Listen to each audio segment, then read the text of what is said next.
Colin? Loud is good.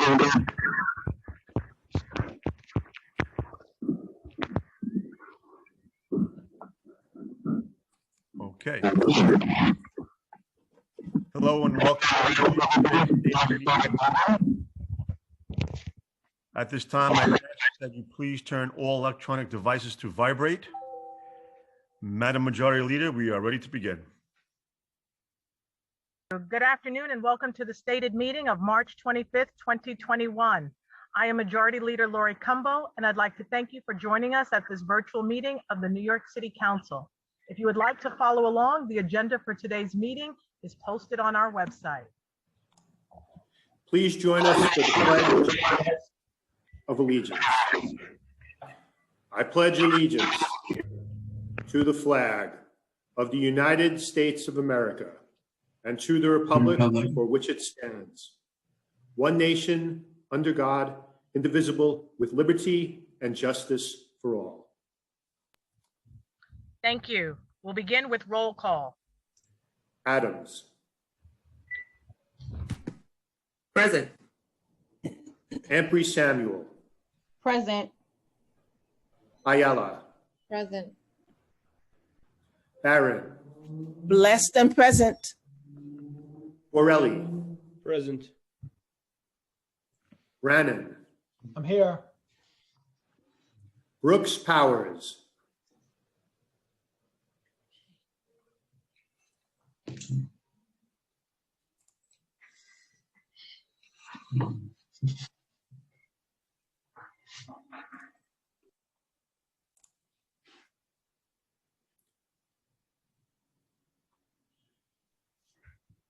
I'm sorry, Councilmember Brooks Powers. Here. Thank you. Cabrera. Here. Kin.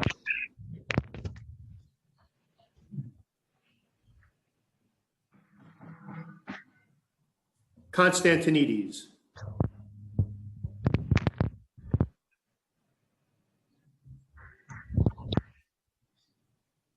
Cornegie.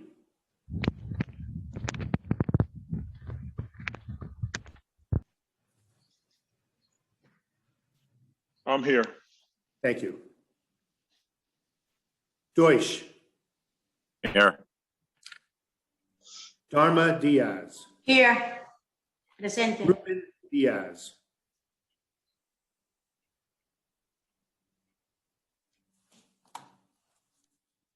Drum. Here. Eugene.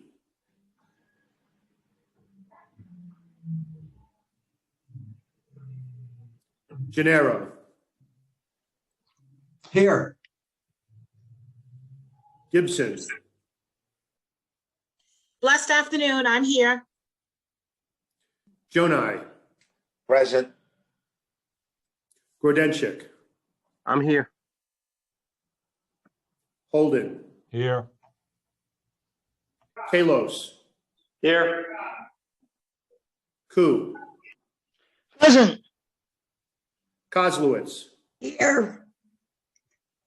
Lander. Here. Levin. Here. Levine. Here. Lewis. Present. Mizell. Here. Menchaca. Presente. Miller. I'm here. Moya. Present. Perkins. Present. Powers. Present. Reynoso. Present. Riley. Present. Rivera. Present. Rodriguez.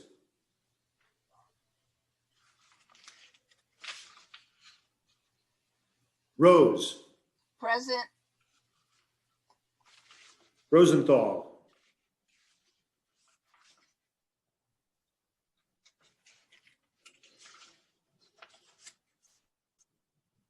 Salamanca, Present. Traeger,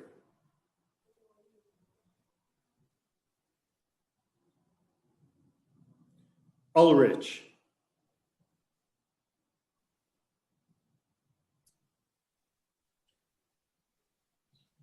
Valone, Here. Van Bramer, Here. Jaeger, Here.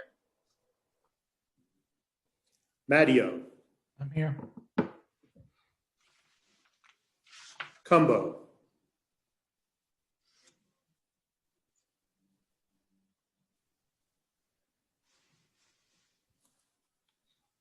Present. Speaker Johnson. I'm here. Madam Majority Leader, we have a quorum. Thank you so much. We will now have today's invocation, which will be delivered by Rabbi Aria Katzin, the Executive Director and Spiritual Leader of Russian American Jewish Experience, located at 2915 Ocean Parkway in Brooklyn. Thank you. We are gathered virtually, and even though each of us is in a separate location, we are nevertheless united. We are united in our commitment to serve the people of this great city of New York. We all share the pain of the families who have lost their loved ones in this terrible pandemic, and wish a full and speedy recovery to the sick. We also feel the pain of isolation, poverty, and divisiveness that in different ways have affected us all. I am deeply moved today because exactly 40 years ago, I immigrated from the Soviet Union and for the first time celebrated Passover, not only as the exodus of my people from Egypt, but also my personal liberation from Soviet slavery. I share the experience of all immigrants who arrived at the shores seeking liberty and justice for all. I'm a Russian Jew. Many members of my family and millions of my people were murdered by the Nazis during the Holocaust. While the survivors became targets of discrimination and cultural genocide under the brutal communist regime, what made these crimes possible was that the tyrants first suppressed the freedom of speech. People were scared to protest hatred, terrified to protect each other. Passover is a holiday of freedom, but in Hebrew, Pesach hints that the very basic freedom of all is the freedom of speech. Because Pesach also means the mouth speaks. On Passover, we speak with our families and friends, sharing the story of freedom and love for others. There are more than 600 languages spoken in New York. We need to be courageous to express ourselves in our unique way. And we need to be respectful to protect the rights of others to express themselves without fear, even when we disagree with them. Nazis and communists committed their crimes because they just followed orders. They were scared of their tyrants and served their dictators, not their citizens. They served themselves, failing to feel the pain of their people. May God give us a loving and understanding heart to feel the pain of the oppressed, respecting the image of God in every human being, regardless of faith, color, or race. May we see the good in others, and in that merit, reveal the greatness within ourselves. May God bless us with courage to serve our people, every single one of them, and elevate them all from despair to hope and from slavery to freedom. God bless America and the great city of New York.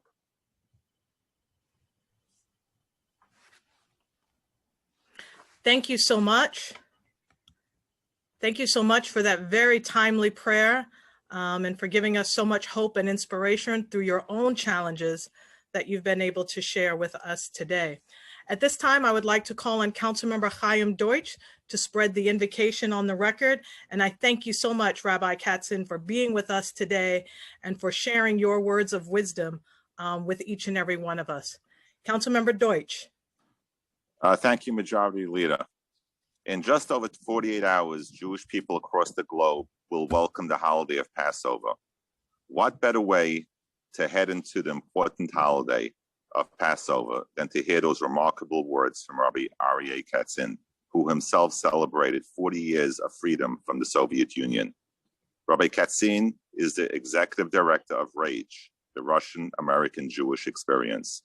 He is a spiritual leader to young people in the immigrant community, guiding and educating them about life, religion, and righteousness.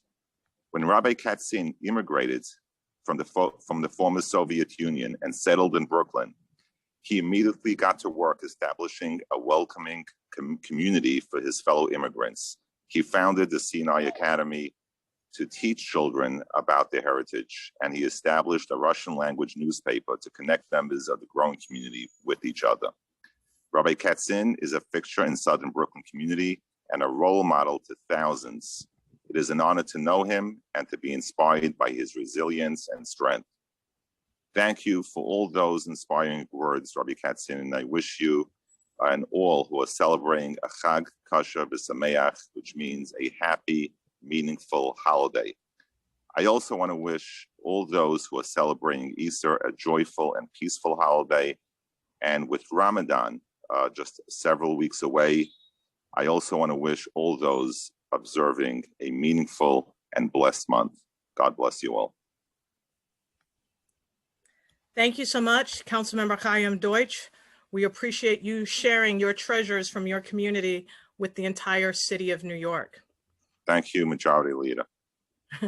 We will now move into the adoption of minutes. None. Messages and papers from the mayor. None. Communication from city, county, and borough offices.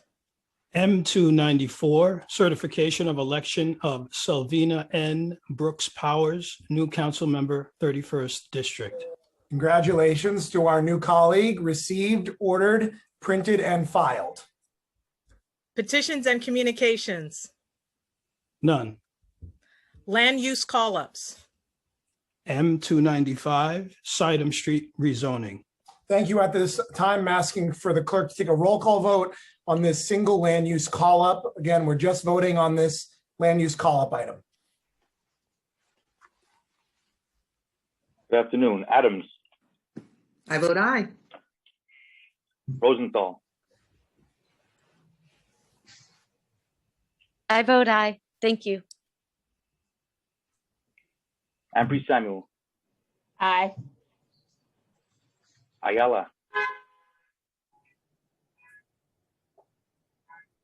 I vote aye. Did you hear me? Oh, thank you. Yes. Thank you. Barron. I vote aye. Borelli. Aye. Brannan. Aye. Brooks Powers. Aye. Cabrera. Aye. Chin. I vote aye. Constantinidis. Cornegie. I vote aye. Thank you. Deutsch. I vote aye. Dharma Diaz. I vote aye. Ruben Diaz. Me? Drum.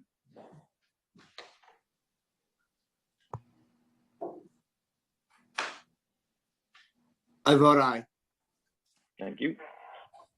Eugene. I vote aye. Gennaro. Yes. Gibson. I vote aye. Jonai. Aye. You.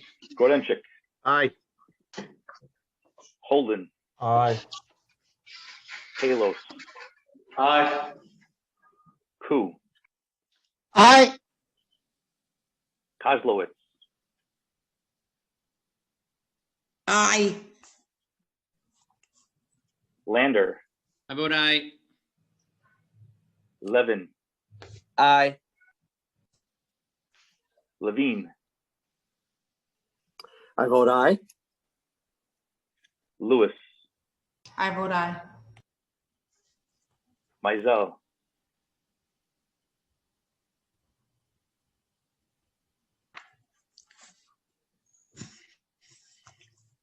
Councilmember Mizell. Yes. Thank you. Menchaca, Aye. Miller,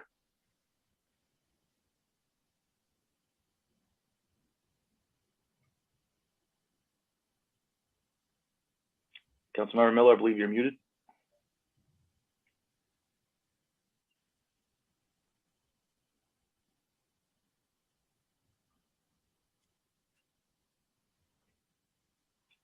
Councilmember Miller?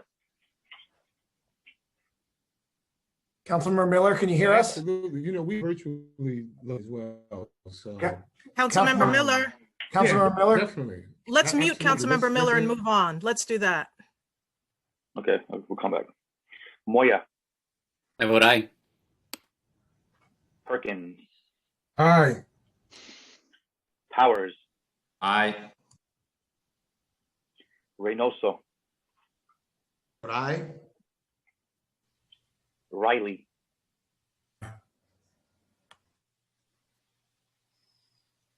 I'm sorry, Councilmember Riley? Vote aye. Thank you. Rivera, Aye. Rodriguez,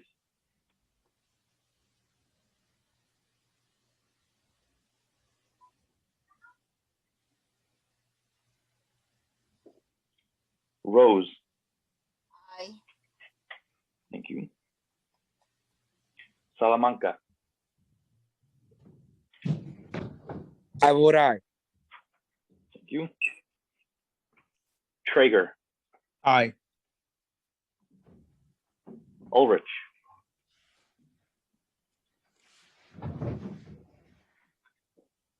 Vallone, Aye.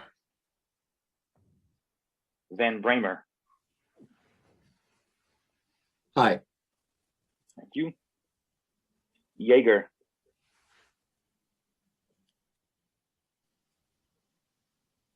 Aye. thank you. Konstantinidis, Aye. What does that You- mean? Councilmember Miller, Aye. thank you. Matteo, Aye. Cumbo, I vote aye. Speaker Johnson. I vote aye. Today's land use call-ups have a vote of 47 in the affirmative, 0 in the negative, and no abstentions. Thank you. Today's land use call-up is adopted. We will now have communication from Speaker Corey Johnson. Thank you, Madam Majority Leader. Good afternoon. Welcome to our stated meeting today. Spring is finally here. Better days are hopefully ahead for our city and country. More people are getting vaccinated daily. It's becoming easier for friends and family to gather safely, and the federal stimulus package will soon be on its way to help us recover. But COVID-19 is not our city's only problem. We still have a crisis when it comes to the distrust between police and communities, and we still have a lot of work to do to build accountability in the NYPD and reform the nation's largest police force. Today, the council is taking some steps toward that goal. This is ongoing work that won't end with today's votes. We also have a bill today that helps commercial tenants by extending a pandemic protection that we voted on last year. But sadly, COVID-19 is still very much a reality in New York City. As of yesterday, 30,793 people, New Yorkers, have died from COVID-19. It's important for us to continue to remember the New Yorkers that we've lost and the loved ones that they've left behind. Today is also the anniversary of two tragedies that forever changed our city. the Triangle Shirtwaist Factory fire in Manhattan, and the Happy Land Social Club fire in the Bronx. In 1911, the fire at the Triangle Shirtwaist Company factory in Greenwich Village killed 146 workers. These were mostly women and girls, young Jewish and Italian immigrants working in sweatshops. The tragedy started the American labor movement by exposing the horrific and dangerous working conditions that these workers and women endured. And as we continue to fight for workers' rights, we remember the lives lost in the Triangle Shirtwaist Factory fire. Today, we also remember another New York City tragedy. As I said, in 1990, 87 people were killed in an act of arson at the Happy Land Social Club in the Bronx. The club was ordered to be closed because of building violations dating back to 1988, including lack of fire exits. And while we continue to improve oversight of bad landlords, we must remember the victims of the Happy Land Social Club fire. I also want to take a moment to acknowledge some other sad losses in our city. I'm sad to say that we had another on-the-job death on February 26th. Scott Keegan, a sheet metal worker, died after falling from an upper floor of the NYU Langone Ambulatory Care Center in Manhattan. He was 52 years old. Last week, we lost retired police detective Patrick Caprice.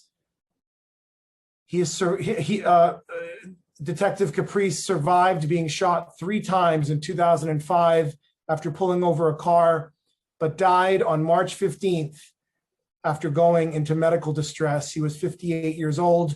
He was the epitome of bravery, service, and sacrifice, and our thoughts are with his loved ones as they mourn. Not even a week after the mass shooting in the Atlanta area, on Monday, we learned of another heartbreaking massacre. This time, 10 people were killed in Boulder, Colorado, including a police officer. No one should have to worry that a rage-filled gunman will kill them or their loved ones. We need gun control. We need it now. No more excuses. As I do in every stated, I would like to recognize the lives of those who we recently lost to 9/11 related illnesses. We've lost retired FDNY Captain Frank Portell. He was 51 years old. Retired firefighter Joseph Boyle, who volunteered in the cleanup efforts at the World Trade Center. Retired police officer Timothy Motto. He was 63 years old. We are sending our deepest condolences to their families and friends. So let us pause for a moment of silence for the lives that we've lost to this pandemic, to the Triangle Shirtwaist Factory fire, the Happy Land Social Club fire, the Colorado mass shooting, and for sheet metal worker Scott Keegan, police officer Detective Patrick Caprice, fire captain Frank Portell, police officer Joseph Boyle, and police officer Timothy Motto.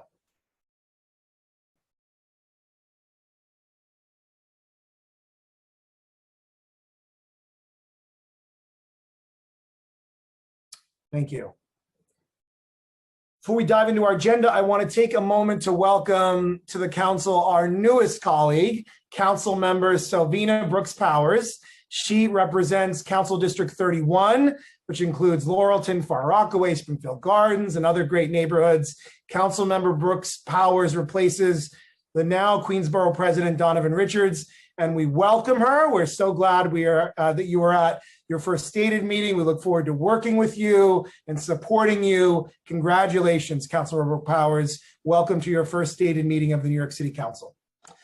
Passover begins on Saturday at sundown. At the Seder table, the Jewish people recount how they became free after hundreds of years of slavery and bondage. So to all those who celebrate the Festival of Freedom, I want to say have a happy Passover, and may you have a peaceful and meaningful holiday. Next week is also, as Councilmember Deutsch said, the start of Holy Week, the week leading up to Easter. This is a time of reflection, hope, and renewal for many Christians. For all of those observing, I wish them a peaceful and reflective week and a happy Easter. Now on to our agenda. On the Land Use Committee, we'll be voting on several items. Arverne East, which is a HPD proposal of a series of applications to facilitate a new mixed-use development within the Arverne Urban Renewal Area. and this is in Councilmember Selvina Brooks Powers' district, and I want to congratulate her on the approval of her first land use application. Lower East Side Cluster, a UDAP and Article 11 tax exemption in Councilmember Rivera's district. We'll also be voting on several HPD UDAP applications in Councilmember Perkins' district. 50-25 Barnett Avenue rezoning in Councilmember Van Bramer's district. 1099 Webster Avenue rezoning in Councilmember Vanessa Gibson's district.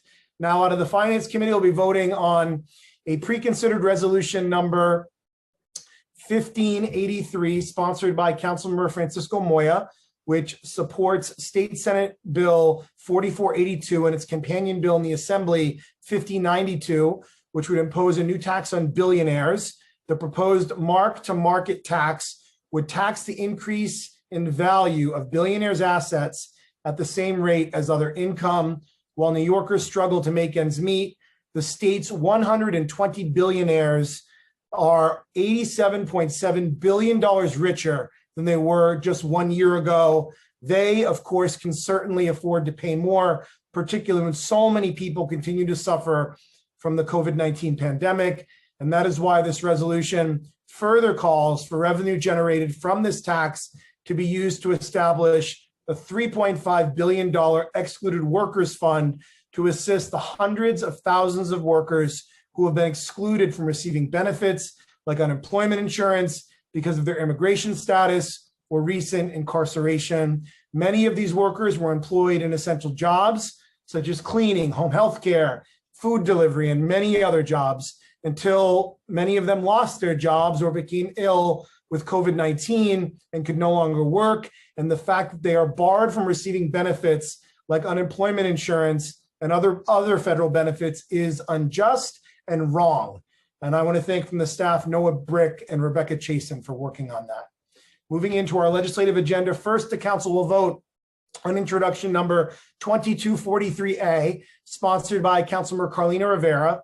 This bill extends Local Law 55, which suspended personal liability provisions in leases of businesses that were required to close as part of the state's efforts to control the spread of COVID-19. This meant that commercial landlords who were not getting rent could not go after an individual guarantor's personal assets, including their home. The council will vote today to extend the time frame on the protection from March 31st, 2021 to June 30th. And I want to thank from the staff, Noah Mexler and Stephanie Jones. The next set of bills are part of a package to increase NYPD accountability and to reimagine public safety in our city. Our first policing bill is out of our Governmental Affairs Committee, and it will remove the NYPD's authority to revoke or suspend press credentials. Introduction number 2118A, sponsored by Councilmember Keith Powers, will transfer authority over press credentials from the NYPD to the Mayor's Office of Media and Entertainment. This bill would eliminate the NYPD's authority to issue, suspend, or revoke press credentials and transfer that authority to MOME. Under this bill, MOME would be required to promulgate rules setting forth application procedures for press credentials, criteria for the denial of an application, and criteria for the suspension or revocation of a credential. And from the staff, I want to thank CJ Murray, Elizabeth Cronk, and Emily Forgione. Next, we have a bill from the Civil and Human Rights Committee, introduction number 2212A, sponsored by Councilmember Vanessa Gibson, will clarify that the Civilian Complaint Review Board has the power to investigate bias-based policing and racial profiling complaints made by the public. This bill is a direct result of the council's work to uncover the racist head of the NYPD's EEO division, James Cobell. It would empower the board to investigate past professional conduct of any police officer who was found to be engaged in bias. The bill would also require the NYPD to engage an independent consultant to review cases handled by the NYPD's EEO division. And I want to thank from the staff, Janita John, Jayasri Janapathy, Wiam Diori, Emily Rooney, Natasha Major, and Jonathan Massarano. Next, we're voting on a bill out of the Transportation Committee, introduction number 2224A, sponsored by Councilmember Idanis Rodriguez, will require the Department of Transportation to create a crash investigation and analysis unit tasked with investigating, analyzing, and reporting on all vehicle crashes involving significant injury. In addition to its crash investigation functions, the unit created by this legislation would be responsible for public statements regarding serious vehicular crashes and would be required to make recommendations for safety improving changes to street design and infrastructure, and to post quarterly reports regarding its crash reviews on the Department of Transportation website. The legislation also makes clear that nothing in the bill inhibits or interferes with the NYPD's ability to conduct criminal investigations. Many serious vehicular crashes would be prevented through changes to the design and infrastructure of streets and intersections following an in-depth analysis of the factors that led to a crash. However, at present, serious crash investigations are in the purview of the Collision Investigation Squad at the NYPD and a DOT liaison. These resources are deployed to conduct systematic investigations at fewer than 350 crash sites per year. And from the staff, I want to thank Elliot Lynn and Annie Levers. Finally, out of the Public Safety Committee, we're voting on 2 bills and 3 resolutions. Resolution number 1538A, sponsored by Majority Leader Lori Cumbo, supports State Senate Bill 5252 and its companion bill in the Assembly, 6012, which will provide final discipline authority over civilian complaints to the Civilian Complaint Review Board, removing the police commissioner's exclusive authority over discipline. The state legislation is sponsored by State Senator Jamal Bailey and Assemblymember Catalina Cruz. While the CCRB can recommend discipline against officers, the police commissioner has final authority over discipline and can choose to disregard these recommendations and may impose lesser or greater discipline or no discipline at all. Also, resolution number 1547, sponsored by Councilmember Francisco Moya, supports State Senate Bill 6012 and its companion bill in the Assembly, 1951. Those bills are sponsored by State Senator Kevin Parker and Assemblymember Catalina Cruz, respectively. The bills establish a residency requirement for police officers in cities with a population of 1 million or more residents, includes New York City. If passed, the legislation would require newly hired NYPD officers to live within one of the 5 boroughs of New York City. The last resolution, resolution number 1584 from the Public Safety Committee, is on the adoption of a policing plan. In June, the governor issued an executive order requiring every jurisdiction in New York State to produce a policing plan by April 1st. If the council does not adopt a plan, the state is allowed to withhold state and federal pass-through funding to the tune of billions of dollars. The council only received the full draft of the mayor's plan on March 12th, so we have not had much time, but we did make some significant improvements. We removed old accomplishments and anything that increased the NYPD's footprint. We added deadlines and responsible parties. We enhanced public transparency by adding public notice and stakeholder engagement requirements. And one element that I'm really proud of is that we secured more than $70 million for initiatives to support and expand public safety alternatives to policing and incarceration and ensure that the city lives up to its commitments. That's $30 million for students' social, emotional, and behavior needs in schools, more than $18 million for mental health services in underserved communities. We're going to triple our cure violence workforce by next summer. We added 5,000 new SYEP slots for CUNY students. This plan is far, far from perfect, but I think we as a council did the best we could in making some improvements under an extraordinarily difficult timeline. I want to thank all the members that pushed the administration here, particularly the Black, Latino, and Asian Caucus. And I really want to thank Council Member Adrienne Adams, the chair of our Public Safety Committee. In the midst of dealing with a personal tragedy, she worked on this nonstop, all over the administration, pushing them, working with the staff, working with advocates. She did an incredible job, and I'm really grateful to you, Adrienne, for your leadership.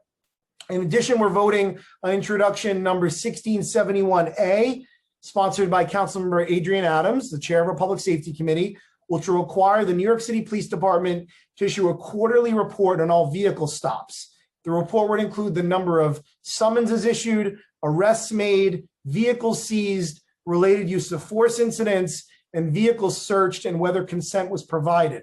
This information will be disaggregated by precinct, race, ethnicity, and age of the driver. We're also voting on introduction number 2220A, sponsored by Councilmember Steve Levin, to end qualified immunity for police officers. Qualified immunity is rooted in our nation's systemic racism. It was established in 1967 in Mississippi to prevent freedom riders from holding public officials liable even when they break the law. It denied those freedom riders justice, and it has been used to deny justice to victims of police abuse for decades. It never should have been allowed. It should have been ended decades ago, and it must end now in New York City. Introduction number 2022A will establish a local right of security against unreasonable search and seizure and against excessive force, regardless of whether such force is used in connection with a search or seizure.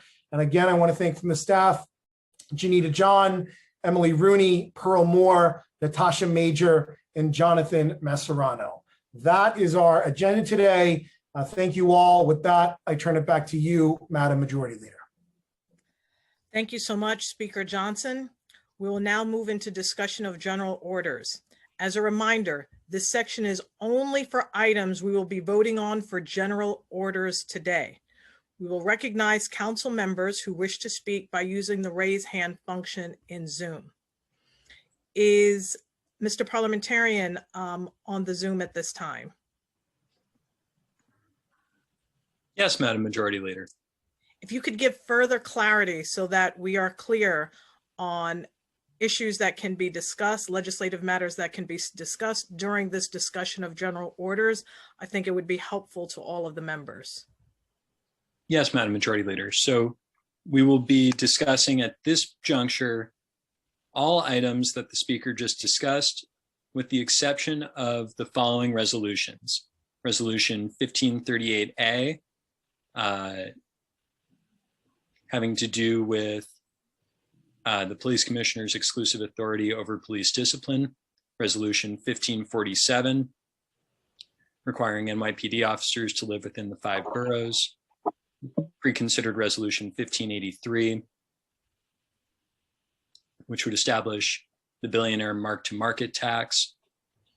Pre-considered resolution 1584, adopting a plan pursuant to State Executive Order number 203. So we will be discussing all items except for those resolutions. All discussion about those resolutions will take place during discussion of resolutions. Thank you so much for the clarity. Please wait before you begin your remarks for our Sergeant at Arms to announce he has begun the countdown clock. The Sergeant at Arms will alert you when your time has expired. Mr. Parliamentarian, are there any council members registered to speak on the following legislative agenda? Yes, Madam Majority Leader. Council members Adams, Van Bramer, and Gennaro. You may begin, Council Member Adams. Time starts now. Thank you, Madam Majority Leader.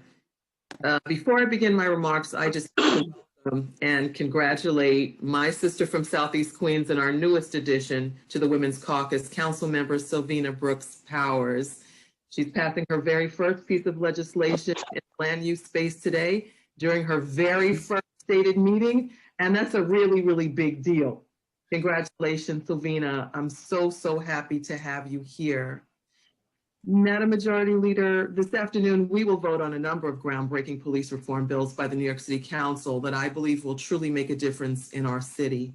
My bill, Intro 1671, will change how the NYPD records and reports on vehicle stops.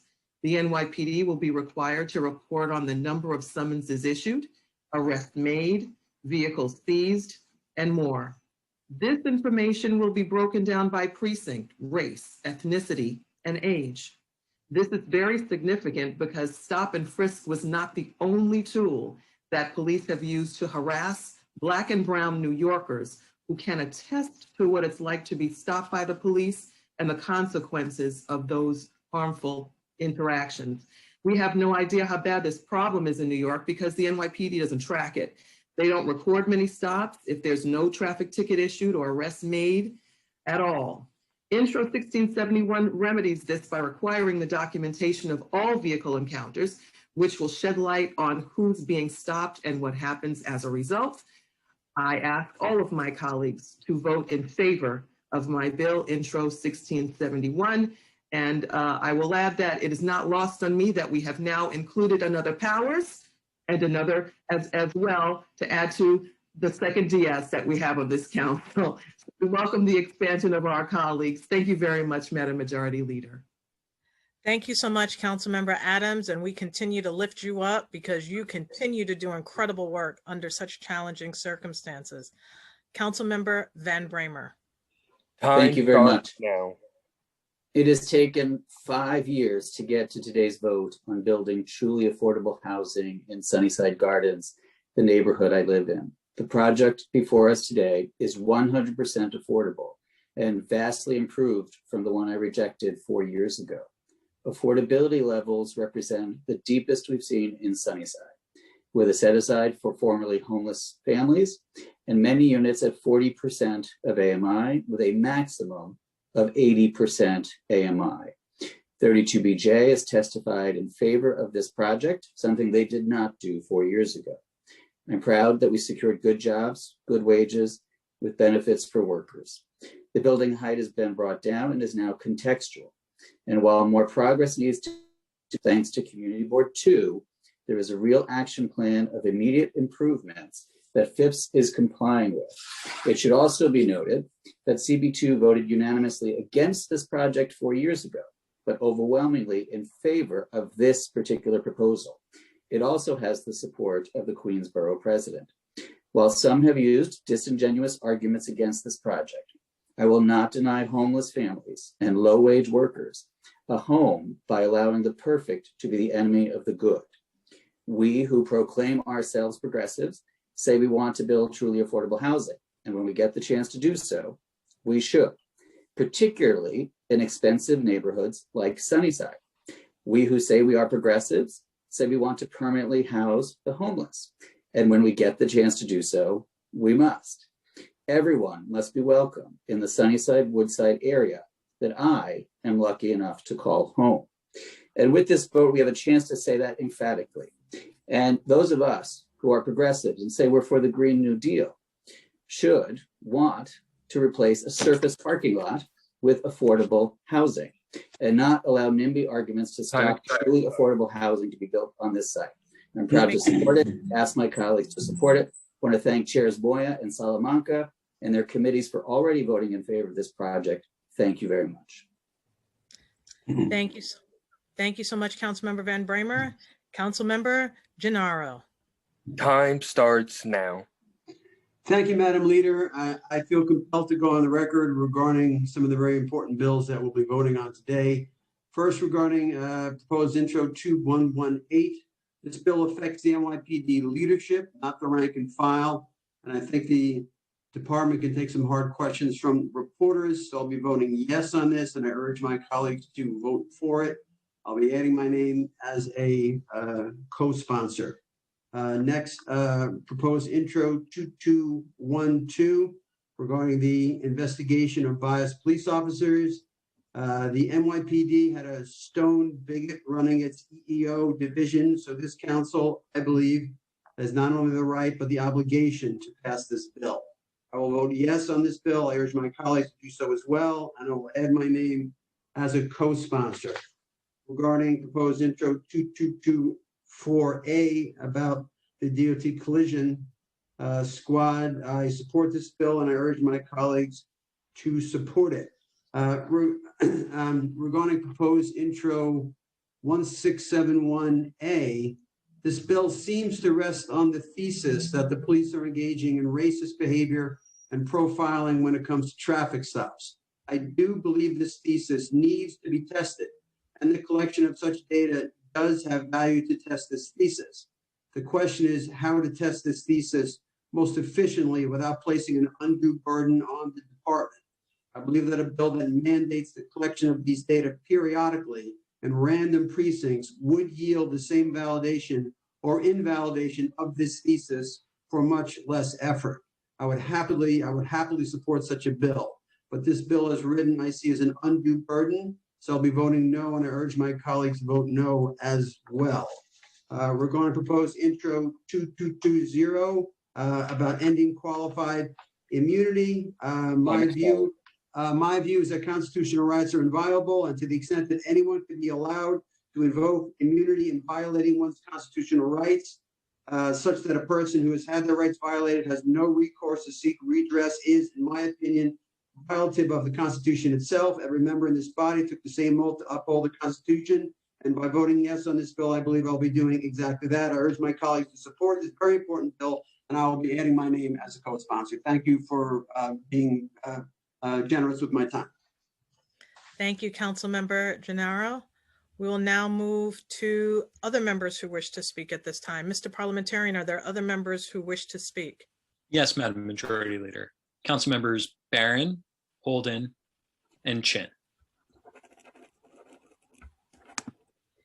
Councilmember Barron, you may begin following the clock time. Time starts now. Thank you, Madam Majority Leader. I actually wanted to speak.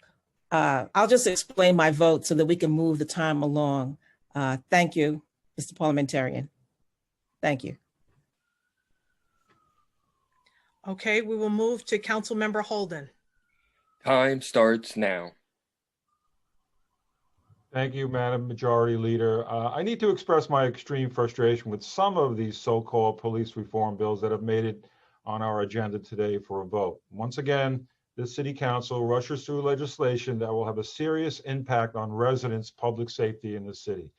We live in an upside-down town where wrong is right, cops are villains, criminals are victims, and virtues are vices.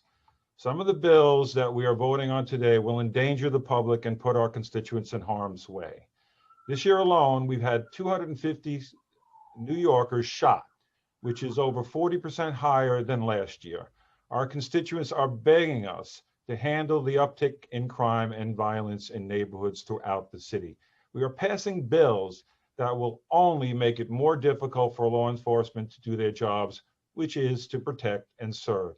This legislative body turns its back on policies that we know made New York the safest big city in the world for decades in favor of protest slogans. Our police officers are then sent out there with their hands tied. And some of my colleagues then have the nerve to accuse them of a slowdown, whether it's the ill-advised diaphragm law or our state legislators' reckless actions in Albany passing bail reform. This city faces a crisis, and we are only making matters worse. This assault on the NYPD is an assault on our constituents. We need to start listening to the public we represent and govern in the real world, not Twitter echo chambers. The people who put us in office to represent their needs are crying for help. They feel unsafe walking the streets or riding the subways. Some of these bills are reckless, not well thought out, and will make New York City more dangerous.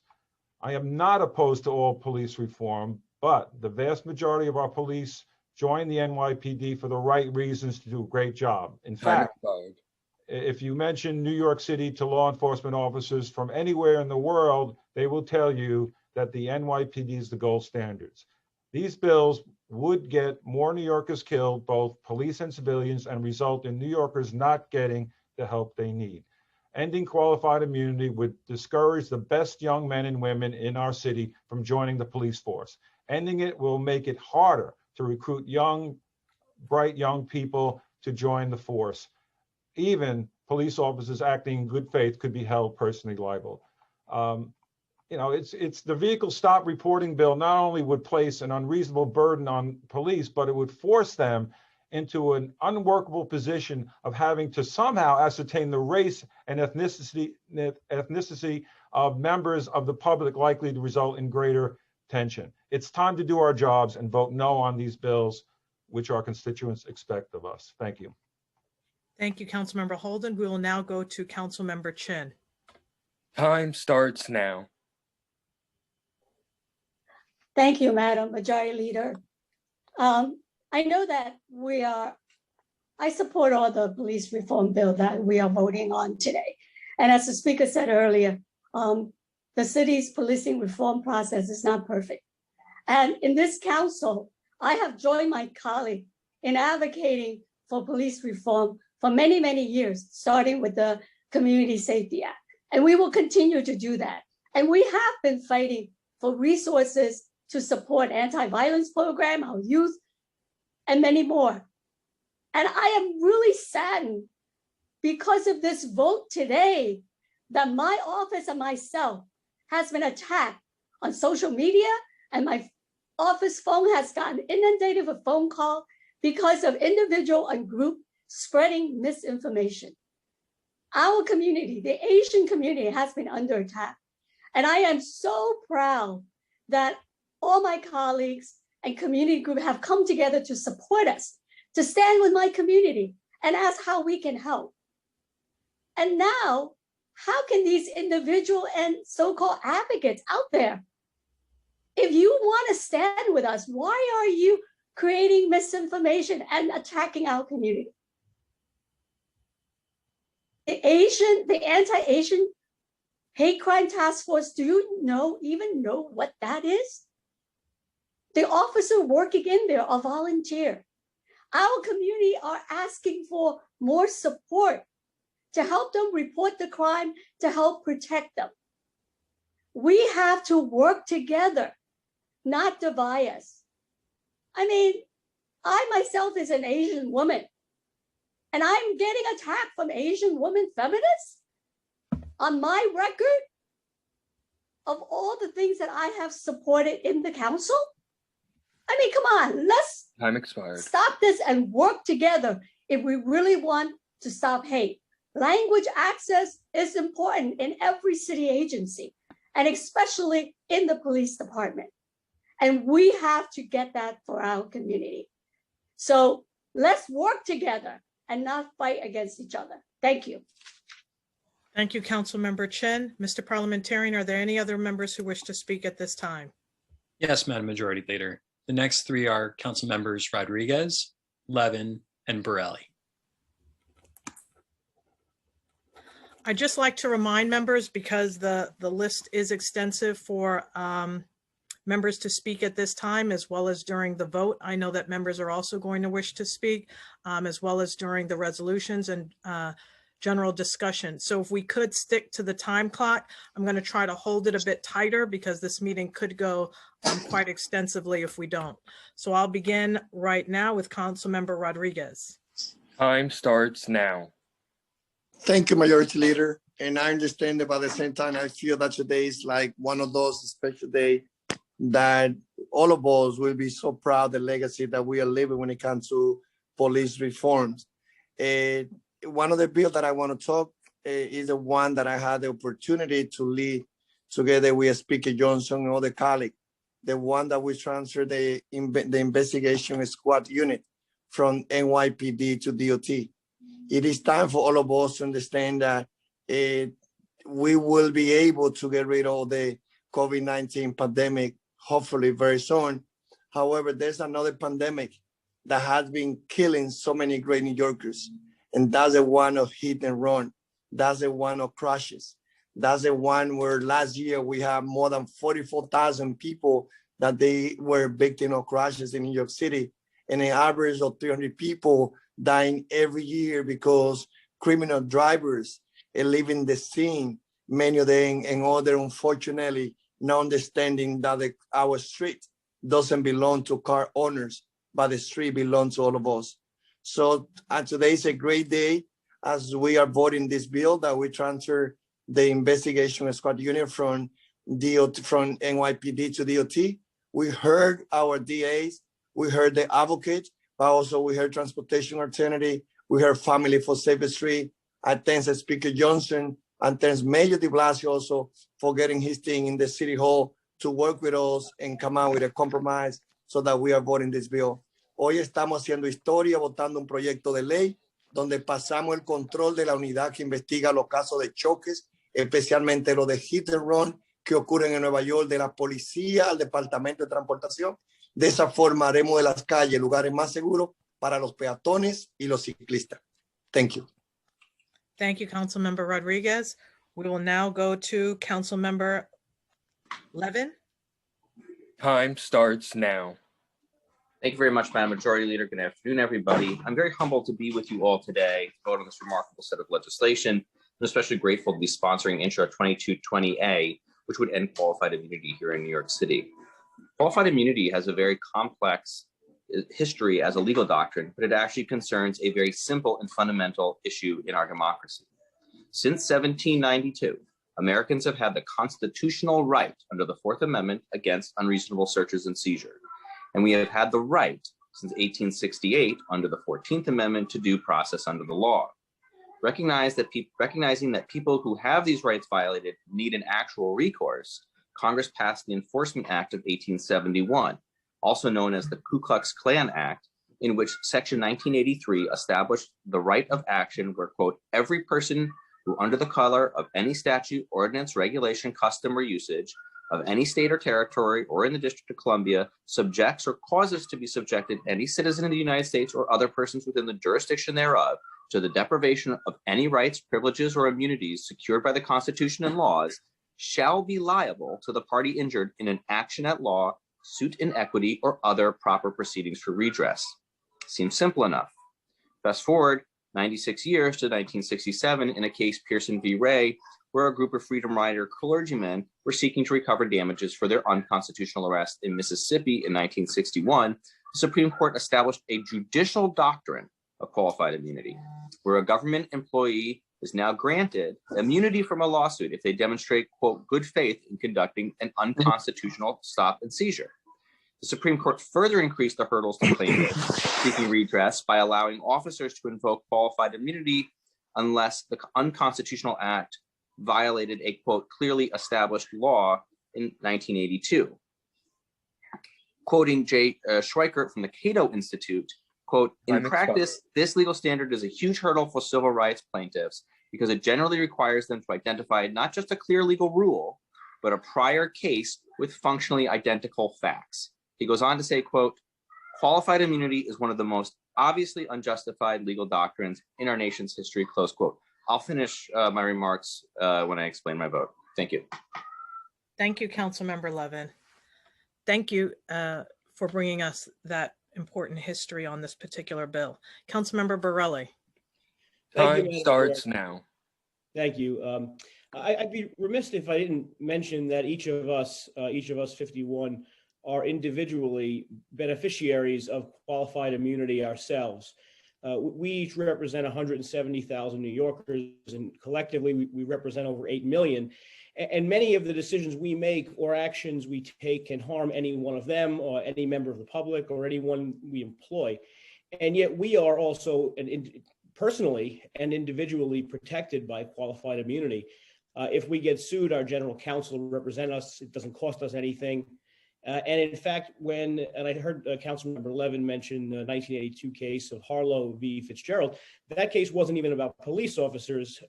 It was about the staff of elected officials. So the modern doctrine of qualified immunity actually came out of a case involving White House staff. Victims have recourse in New York City. The city has paid over $5 billion in the last 5 years in civil actions against the NYPD. So today, essentially, the council is saying that qualified immunity is good for us and good for other city employees, but it's not good enough for those New Yorkers who we ask to risk their lives to protect us and oftentimes engage with violent criminals who have no care or regard for our laws.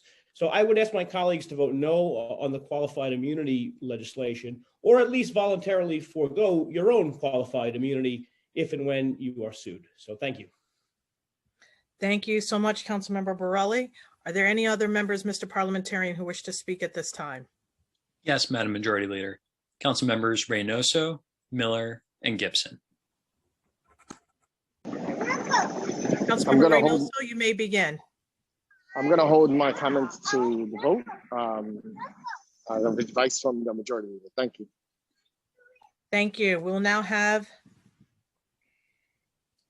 Councilmember, I'm sorry, I couldn't read my own writing.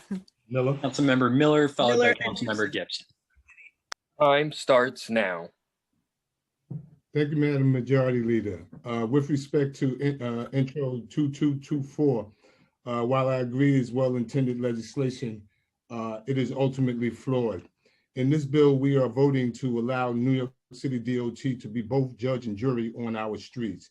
They will design them, and then they will be responsible for holding accountable those who, the failure of their design, and then be responsible for who takes the blame.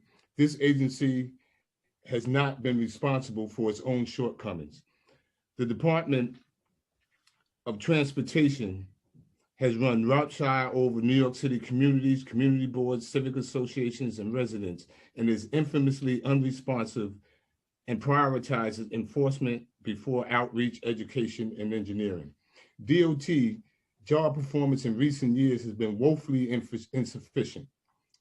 The agency fails at the most basic level to replace street signs, to fix street markings, and address basic safety concerns. It takes 3 years on average to get a speed hump evaluated and installed. This is not an agency prepared to handle more responsibilities. Let me also say that particularly alarming that this legislation is moving in the spirit of police reform. This DOT has treated communities of color with borderline contempt, while white communities got bike share and fully built out bus lanes and capital infrastructure. Our communities were told to wait and then given punitive enforcement cameras instead. I cannot vote today to add another $3 million to DOT's budget to allow this agency to duplicate the professional services provided by trained experts at the Collision Investigation Squad. We would be better off spending these resources with CSI to better support the work that they are doing. I would also note that these are the sentiments of all five attorneys, and they have resubmitted their testimony in opposition to this legislation. Thank you, Madam Majority Leader. Thank you, Councilmember Miller. We'll now go to Councilmember Gibson. Time starts now. Thank you, Madam Majority Leader. Good afternoon, Speaker and all my colleagues. I want to quickly speak in favor of one of the land use applications on 1099 Webster Avenue submitted by 1099 Webster Realty in my district. I'm very excited about this project. I've been working on it for over 2 years, located at the intersection of Webster Avenue and 167th Street in my district, the Claremont community. And this project will include 2 residential buildings. One is a 9-story building and the other is an 11-story building with a combined total of 238 residential units, affordable for the local residents, as low as 27% of the AMI, up to 80% of the AMI under the HPD's ELA program. We will have a minimum of 10% of the units are 3-bedroom apartments, which I'm very excited about, as we will also have local set-asides at minimum 15% for formerly homeless families. We have about 30,000 square feet of commercial retail that will include medical facilities and supermarket, indoor parking, and all of the amenities that we truly need in the Bronx. I'm very grateful that we will have temporary construction jobs, permanent jobs, and a new partnership with Local 32 BJ SEIU. The applicant will work through Hire NYC and the MWBE Build Up program, making sure that we hire locally. And a lot of these provisions are incorporated in a written document that we received at the council, the land use division, by the developer. I want to thank the Bronx Borough President, Ruben Diaz Jr. and his team for their recommendations, as well as Local Community Board 4 for all of their hard work in making sure that this is a project that we can all support that provides real affordable housing for residents of the Bronx, local set aside, as well as local hiring and MWBE provisions. I ask all of my colleagues to please support this legislation. And I want to thank Raju Mann, Amy Levitan, Katie Sullivan, and everyone at the Land Use Division for all of their work on this bill. Thank you. Thank you, Councilmember Gibson. Mr. Parliamentarian, are there any other members who wish to speak at this time? No, Madam Majority Leader. All right. We will now move into the report of special committees. None. Reports of standing committees. Report of the Committee on Civil and Human Rights, Intro 2212A, Bias-Based Policing. Amended and coupled on general orders. Report of the Committee on Governmental Operations, Intro 2118A, Press Credentials. Amended and coupled on general orders. Report of the Committee on Land Use, LUs 733 and 734, 737 4th Avenue rezoning. approved with modifications and referred to the City Planning Commission pursuant to Section 197D of the New York City Charter. LUs 738 and Reso 1585 through LU 740 and Reso 1587, Arverne East. Coupled on general orders.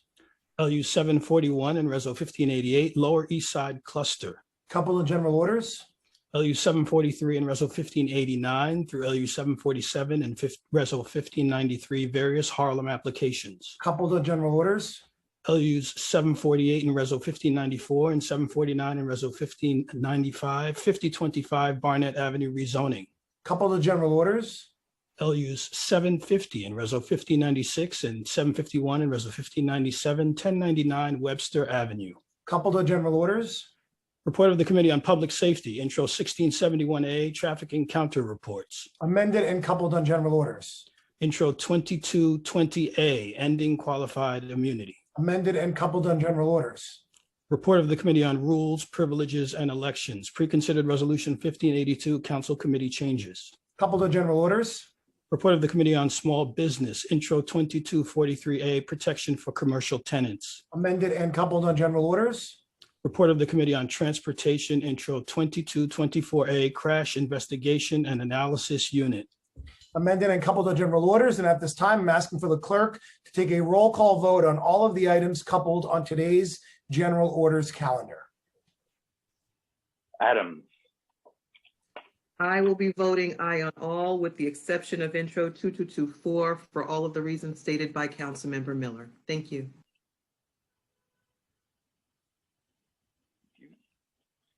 Ambry Samuel, Permission to explain my vote. Permission granted. Time starts now. Thank you, Majority Leader. I want to first say welcome and congratulations to Councilwoman Brooks Powers. It took a lot for you to get here to this day, and this is your time. Congratulations to my colleagues for the package of bills that are being passed today. But I just have to make a comment. As a Black woman living in New York City and currently living in one of New York's toughest neighborhoods, getting public safety right literally hits home. What's amazing to me is how when you listen to some of the comments today, we are divided as a body, just as we have seen our country divided. And that's a fact. But we all represent very distinct constituencies because this is New York City and we are a very diverse city. So while I do appreciate all of the voices today, it is clear that we need to continue to have these public meetings, these public hearings, these public settings, so people can hear what is being said by all members. Again, I appreciate the voices, but sometimes I don't need certain people to speak for me. Speak for your constituency. I appreciate you speaking for your constituency, not the entire city of New York. So I just wanted to say that. I felt compelled to say that, but I do thank my colleagues for the bills that you did introduce and that we are passing today. And with that, on those particular bills, I vote yes. Thank you, Councilmember Adrienne Adams as well. Thank you so much. Councilmember Salamanca. I vote aye on all. Thank you. Thank you. Ayala, Ditto on everything that Councilmember Ambry Samuels just said, and I also vote aye. Barron, Permission to explain my vote. Permission granted. Time starts now. Thank you so much. I want to welcome our new colleague, Councilmember Brooks Ross. Welcome. In terms of the legislation that we're talking about today, I vote for the land use. I vote aye on all with the exception of 741. And I am abstaining on 743 and 744. In terms of the legislation, I'll vote aye on all and commend my colleagues on making a stab at getting better conditions and better results for our communities in terms of the interaction that we have had with police, particularly where we have been subjected to racist, discriminatory misconduct by police. And I'm voting no on Intro 2212A. What this bill does, I think the intent is great, but it is addressing an issue and putting it into the CCRB, which is a body that has been shown to have not been able to overcome the hurdles and the discrepancies and the lack of services and lack of support and the obstacles that have been put in their path. There was a former investigator for the CCRB who gave opening remarks, during a press conference that was held yesterday. And he outlined many of the obstacles that CCRB investigators face. And there's a scripture that says you don't put new wine in old wine flasks. So we're taking this good idea and putting it into the CCRB, which has been shown to not be effective, to not be able to be independent. And we're expecting that we'll get a different result. Thank you. We're expecting that we'll get a different result.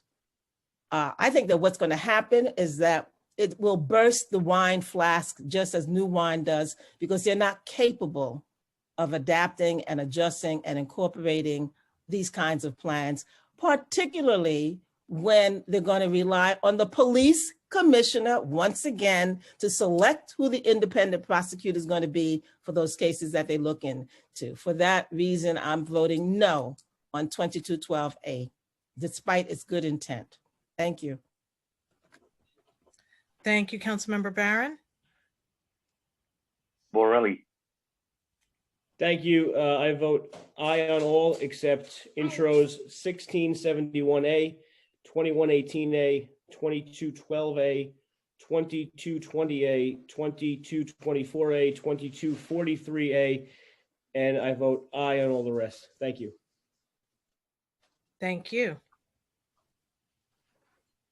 Brannan.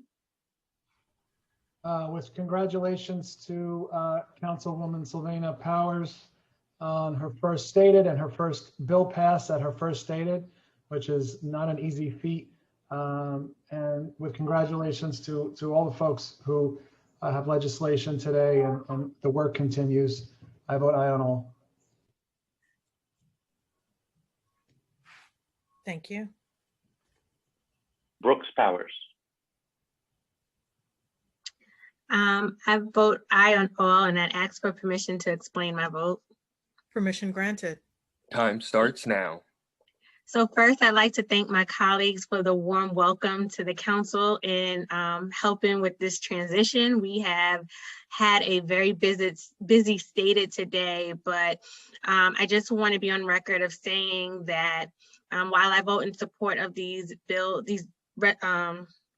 intros today, I recognize that there's still much more conversation needed, especially with the community as we talk about reforming the NYPD. I thank everyone in their support in the Arvin East project, also recognizing that it's a great start and there's much more work and collaboration to be done around this to help continue to enhance that program. And so I thank everybody once again. Thank you, and we're so happy to welcome you.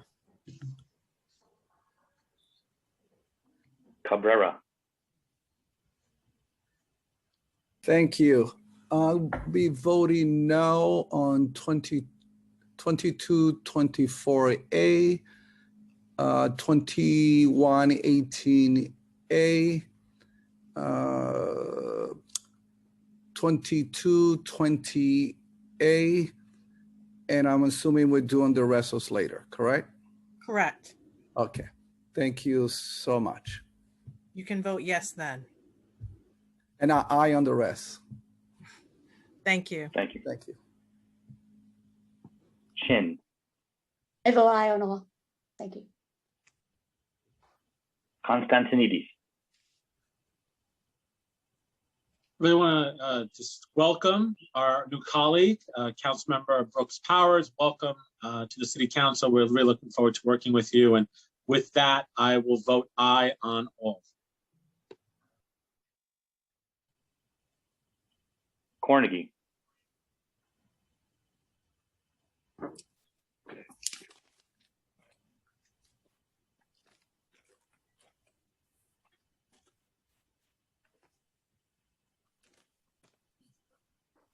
Councilmember Cornegy,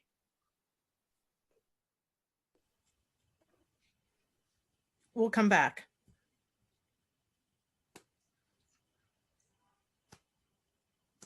Councilmember Deutsch, Aye on all except for intro 2212, 2118, 1671, 2220, 2243. May I vote in the rezos? Not at this, Okay, not at this time. thank you. thank you. One moment. Dharma Diaz, I vote aye, and I'd like to thank and compliment Councilwoman Samuels for being the voice. Thank you.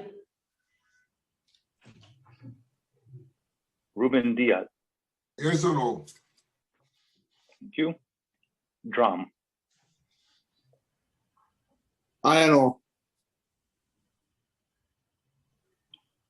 Eugene, I vote aye.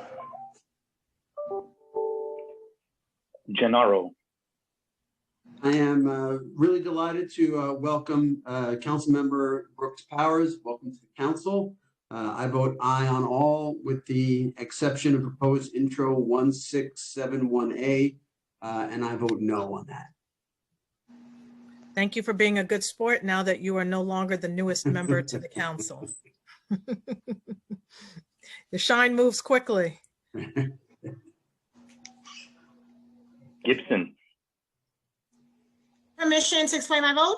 Permission granted. Thank you. Thank you, Madam Majority Leader. I want to quickly speak about pre-considered Resol 1584, the Police Reform and Reinvention Collaborative Plan. I want to appreciate and salute our chair, Adrian Adams, for all of the work that you've done in the midst of countless meetings and briefings, the pain of losing your beloved mother, and yet you still managed to stay on top of today's legislative package. I appreciate you so much, my sister. I share the sentiments of colleagues who are frustrated with this process. 187 pages of a plan we received 2 weeks ago, expected to absorb and come to a decision.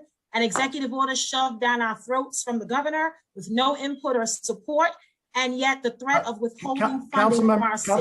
Councilmember Gibson, I'm sorry. That's one of the resolutions. We're just discussing the introductions right now. Okay, You can hold that fire, girl. are we voting?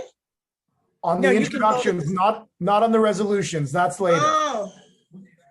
Okay, so I will be voting aye on all of today's agenda items with the exception of proposed intro 2220A, resolution 1538A, and resolution 1547. I will be abstaining. I'm voting aye on everything else on today's agenda. And I want to join everyone in welcoming our newest colleague, Councilmember Selvina Brooks Powers of District 31 in Southeast Queens. Welcome, colleague. Welcome, sister. Thank you for making us a fabulous 14 members of the Women's Caucus. We look forward to working with you here in the City Council. Thank you so much, Madam Majority Leader. Thank you.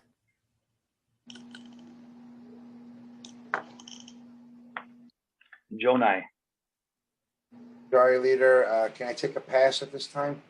Yes. Gordenchik, Thank you. Permission to briefly explain my vote. Permission granted. I want to thank you. I want to wish everybody who is celebrating a most happy Passover, a joyous season, a joyous Easter. That wasn't me.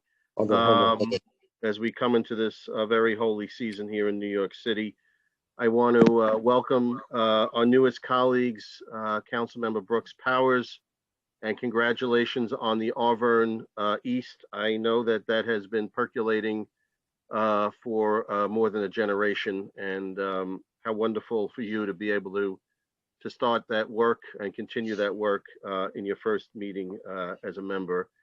I am voting no on two pieces of legislation today. 2243, I had previously voted no on the last extension.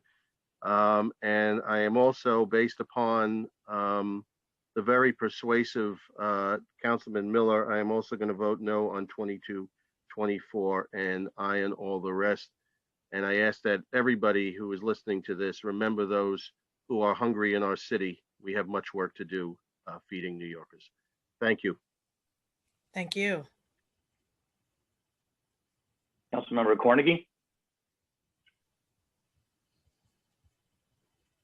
Permission to explain my vote? Permission granted. Time So, starts. so violence in our community is not inevitable. To say that violence spreads like a disease is not a metaphor. It's what the science now shows. Violence meets the dictionary definition of a disease, and hundreds of studies now confirm that violence is contagious. It's good news because we have highly effective and time-tested public health methods used worldwide to stop the spread of contagious diseases. Today, we're introducing a range of legislation that will treat the causes of violence and not use brute force to punish behaviors that could have been prevented. I enthusiastically urge my colleagues to support the $15 million towards the Council's critical anti-violence and hate violence prevention initiatives. I urge the restoration of funding for vital agencies that are critical to the social and emotional well-being of New Yorkers, including the Department of Parks and Recreation and the Department of Youth and Community Development. I applaud the proposal for $14.5 million to fund a new mental health case management program to provide 850 people with services in underserved communities. I'm proud to support an additional $4.4 million to double fiscal year 2021's available funds to intensive mobile treatment teams, which serve those who with recent and frequent contact with mental health, criminal justice, and homeless service systems. I urge immediate passage of $25 million in funding for the city's Cure Violence program starting in summer 2022, and a commitment to triple the city's Cure Violence program workforce. While some might find any excuse to maintain the status quo and find ways to argue against these important proposals, we shouldn't let the perfect be the enemy of the good. Please join me in making today a historic day in the transformation of policing in New York City. Will it end all of our policing problems? No, but today represents a significant step in the right direction. I urge my colleagues and my city to move forward instead of backwards. We have the chance to be on the right side of history by passing this set of reforms. Thank you. I vote aye. Thank you. Councilmember Holden.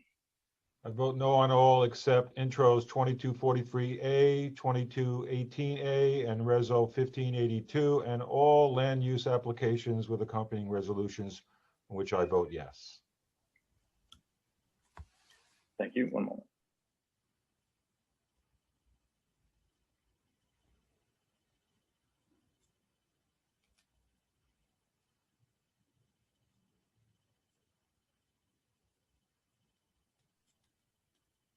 Kalos. I know. Ku. Aye.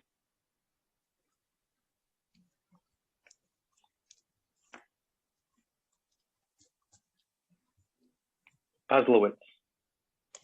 May I be excused to explain my vote? First of all, I want to welcome Councilmember Brooks Powers. It's great. Now Queens has 3 women, so that's pretty good. And I also want to wish everybody a happy Passover and a happy Easter. And I vote aye on all.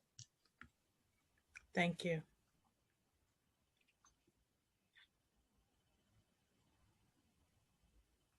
Lander. Request permission to explain my vote. Permission granted. Thanks very much. I also want to welcome Councilmember Brooks Powers. I'm joining family members of those killed by police and over 50 civil rights organizations in voting no today on the so-called police reform plan proposed by Mayor de Blasio. The plan does not address core issues of police accountability, make a serious effort to transform public safety, or ensure our communities have the services and infrastructure they need and deserve. It'll lead to further increasing the NYPD's budget, already 1 in 6 of all city employees, and already set to grow by $195 million next year, while the mayor's preliminary budget proposes to cut CUNY, youth services, and sanitation. It's egregious that the final version of the plan was not made available for consideration until yesterday. The council should not yield to the governor's bullying, threatening to withhold state funding if we don't accept the mayor's so-called plan. Councilmember Lander, Councilman Lander, I apologize. Similarly to Councilmember Gibson, who also wished to speak on this, we're going to have that discussion during resolutions. Respectfully, Madam Majority Leader, this is at the heart of the police reform package that we're voting on today, but I'll move along. I just want to say it was not a thorough, serious, or inclusive process, and it's not a thorough, serious, or inclusive plan. On the other bills on the calendar today, I'm voting no on Intro 2212. While we certainly need a stronger approach to bias-based policing and racial profiling, this bill will not do it.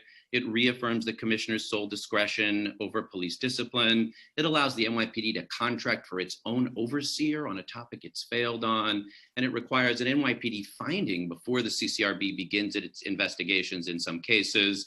I do really appreciate the work of my colleagues in this effort, especially in including Council Members Adams and Gibson. I'll be voting aye on the other bills in the package, especially 1671, Intro 2220 of Councilmember Levin, and Reso 1538 of the Majority Leader, calling on the legislature to remove the police commissioner's exclusive authority over discipline. And I'm especially glad to co-sponsor and vote today for Intro 2224, a significant step forward towards safer streets with less policing. After years of advocacy, DOT will have the opportunity to lead crash investigations, and that'll enable a victim-centered, problem-solving approach to preventing traffic violence and greater transparency around the underlying cause of crashes. So I vote no on Resos 1584 and Intro 2212, and aye on the other items on the calendar. Thank you.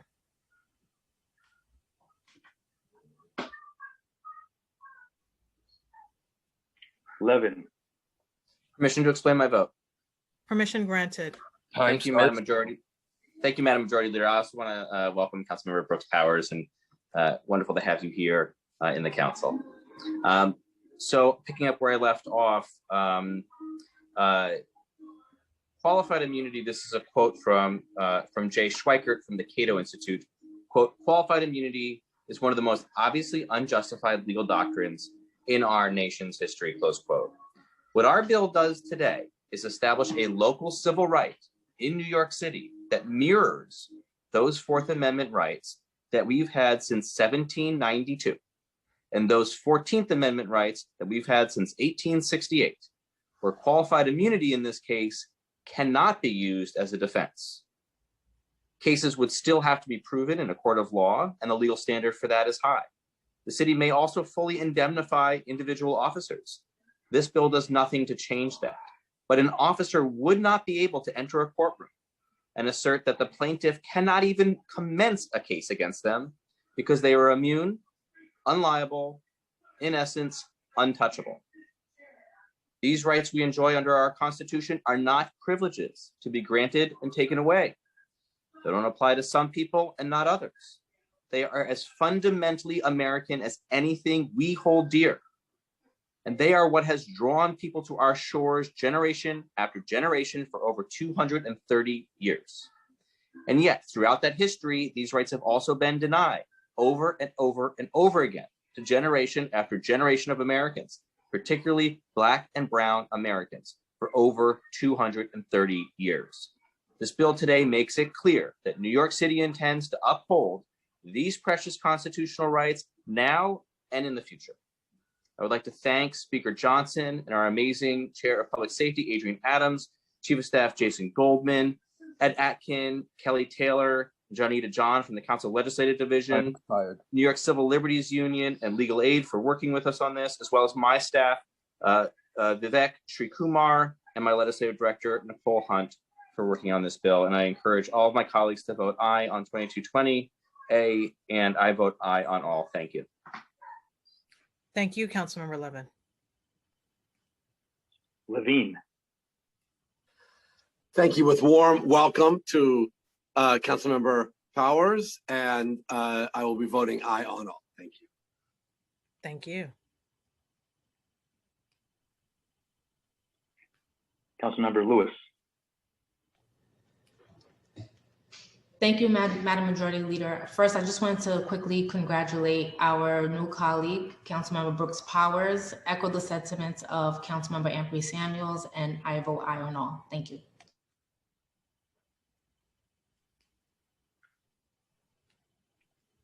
Excuse me. Mizell. Yes, and everything except no on 2228.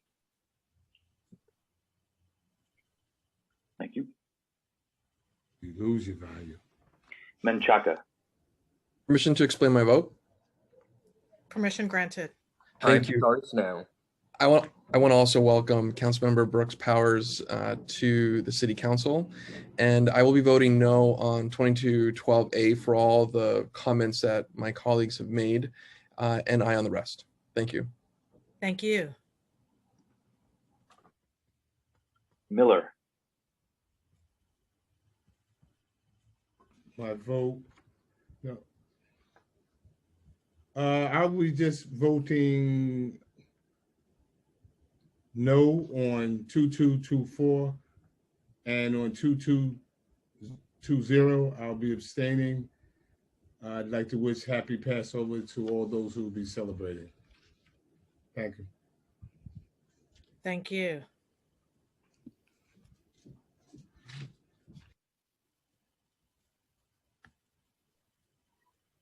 Moya. I vote aye on all. Perkins. I vote no on 2212A and aye on all the rest. Thank you. Powers. I want to welcome my fellow powers to the City Council. Selvena Powers, the caucus is now too strong here. So welcome, and very excited to have her joining us in the council, and I vote aye on all. Thank you. Reynoso. Permission to explain my vote? Permission granted. Time starts now. The past year has been painful in so many ways. Our city experienced tragedy on a scale that was unimaginable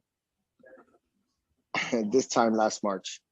Through this adversity, a number of critical issues have come to light, one of which is the systemic oppression of people of color and what they face in our communities.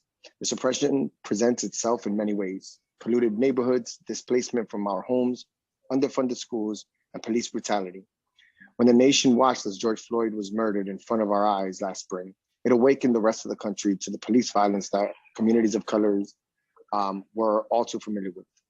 Today, we are taking an important step forward to begin delivering justice to communities that have been voiceless for far too long. This package of bills will make important advancements toward keeping our communities safe, and I commend the Speaker and my colleagues for their work to make this happen. There is so much more work to do, though, and I'm calling on this council to not stop here. We all received a letter from 23 family members of victims of police violence imploring us to go much further than the bills we are voting on today. I have stood shoulder to shoulder with these folks for years, and they have consistently been left out of the police reform conversation, deepening the wounds from losing their loved ones. It is incumbent upon the council to bring those most impacted by police brutality into the policymaking process. To not do so would be a process failure, but also a moral one. Moving forward, I hope that the voices of these who have suffered at the hands of abuse by police officers will not just be at the top of our minds, but at the head of the decision-making table. Thank you, and I vote aye on all. Thank you.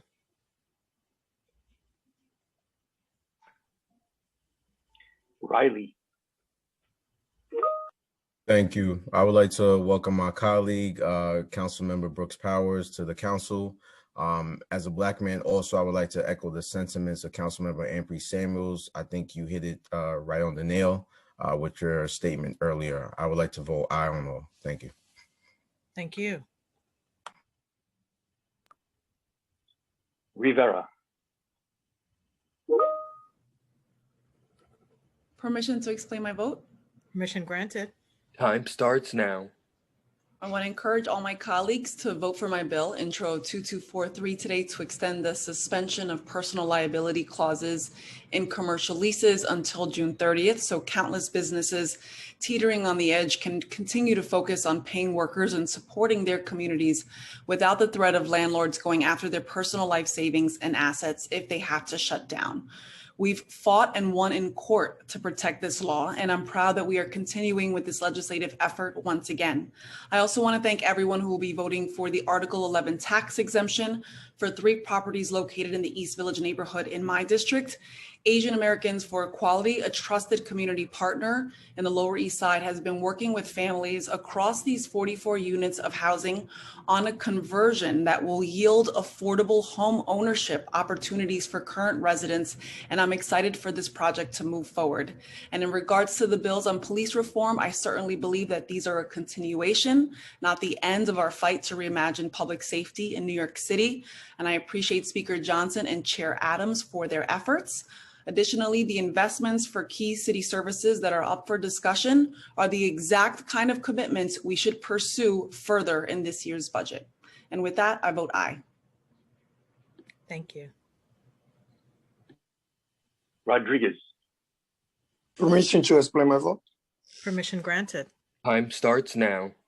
First of all, congratulations to our new colleague, Councilmember Power, and thank you to all the colleagues for voting on this package of legislation, very important for our city.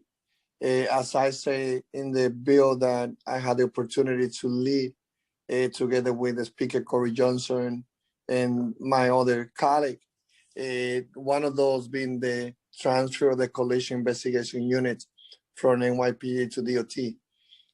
I think that everyone has to recognize that we still has a lot of challenges to make our streets safer.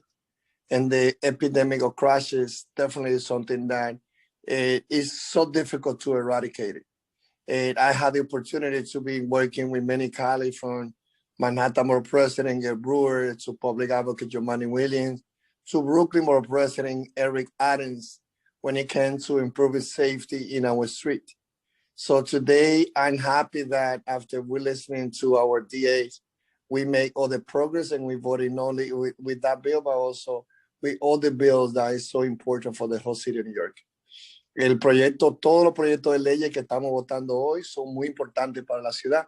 En lo que tiene que ver con hacer con las calles más seguras, es algo que nosotros hemos estado trabajando con el vocero Corey Johnson, con líderes de la ciudad como la presidenta del condado de Manhattan, Gary Brewer, con personas como Robert Carnegie, con otros oficiales electos como el defensor del pueblo Jumaane Williams, el presidente del condado de Brooklyn, Eric Adams, y todos hemos estado trabajando para hacer de las calles seguras para todos.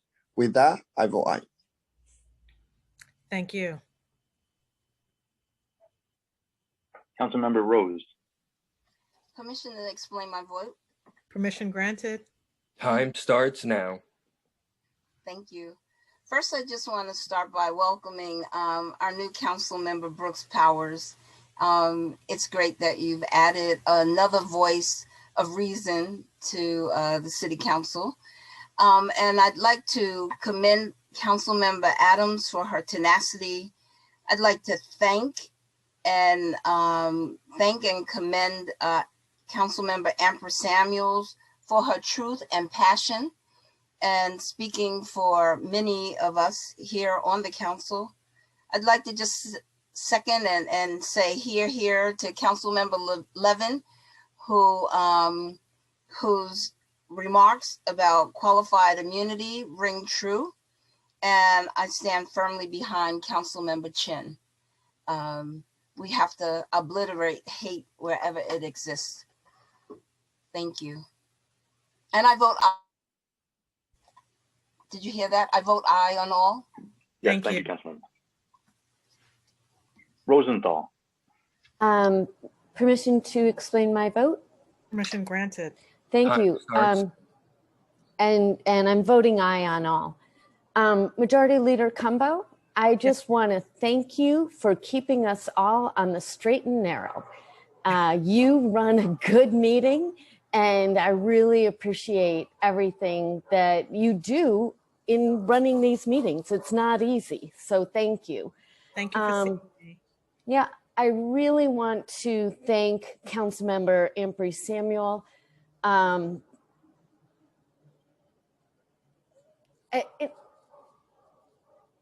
Thank you for, as Councilmember Rose said, thank you for your truth, for your passion, and just being the standout council member that you are. It's such an honor to serve with you. I also want to thank Councilmember Miller for his point of view and speaking so passionately and smart. So I really thank him for that. And of course, welcome to my sister, my new sister from another mister, Councilmember Brooke Powers. Indeed, you are now co-chair of the Powers Committee. Yeah, and again, I vote aye on all. Thank you. Thank you. Traeger, Aye. Ulrich, Madam Majority Leader, I'm asking for unanimous consent to vote on all land use items. Permission granted. Thank you. I vote aye on all Madam land use Majority Leader. items. Yes, Mr. Parliamentarian. Hold on. Are there any objections to moving forward with unanimous consent on the motion from Councilmember Ulrich? Thank you for the correction.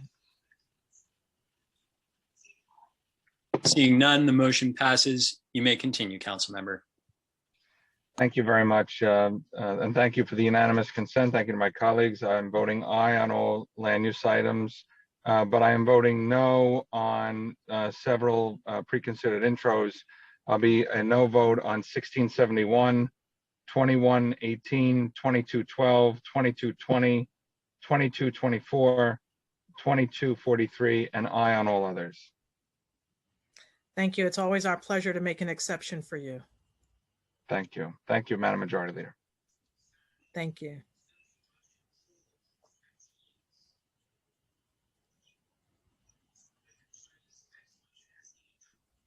pardon one moment.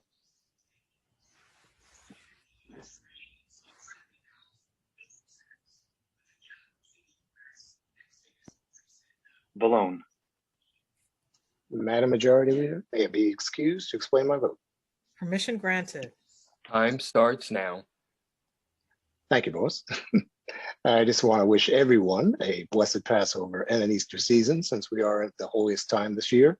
And welcome to our new Councilmember Brooks Powers. Welcome to the Queens Club, great delegation that we are. And for just a few comments on some of today's bills, no one can be charged in this council and not bringing police reform to the NYPD in this city. Many of the council members here have led that charge, and we're doing that again today. I have to stand and speak about some of the comments that are being tossed at 2220A. We are not a judge. We are not a jury. We do not have the benefit of months of trial and evidence and depositions. What we're doing today with 2220A is telling an officer that in doing your job, you will now be exposed to personal liability. Your assets, your home, your family, what you have worked your life to do is now in jeopardy in doing your job. Anyone's constitutional rights are always protected. This has nothing to do with that. You go to court, your unjustified stop and seizure is thrown out. You have your constitutional rights protected. We are doing one thing. We are exposing officers to personal liability. That does not go with the police reforms that we have been challenged to do and what we have done. And put yourself in the shoes now of those that we charge to keep us safe. Will you make that arrest? Will you make that stop? If you know that your personal home, assets, life are now subject to a lawsuit. That is what I wanted to bring to the attention. It's more than a no vote on 220A. It is explanation. It's not about police reform. This is doing something deliberate to the police force. And day in and day out, we are being asked by the citizens of this city to keep us safe. Every day, there's another tragedy. If your district is 51% telling you to vote for this, then you vote for this. But I'm telling you, especially in my district and those that are around us, that is not the case. So with that, I vote no on 220A. I also vote no on proposed Reso 1538A. I abstain from pre-considered Reso 1583 and abstain on 2212A. Thank you and God bless everyone. Thank you, Councilmember Vallone.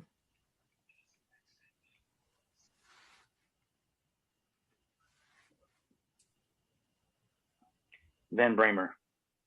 Permission to briefly explain my vote. Permission granted. Time Thank you. starts now. So I am going to vote aye on all except for intro 2212A because I firmly believe that the police commissioner, whoever that should be, should have no role whatsoever in determining or overturning punishment or any other findings for police officers. And luckily there is a bill coming, and Councilmember Barron has led the charge with Councilmember Ampry-Samuel, and look forward to seeing that piece of legislation move forward and implement real reform that I think is so desperately needed to make sure that the police commissioner does not have any role in determining a punishment. And in particular, what we see all the time, overturning even validated claims of abuse. So with that, I vote no on 2212A. Look forward to Councilmember Barron and Councilmember Ampry-Samuel's legislation, and vote aye on all the rest. Thank you. Councilmember Yeager.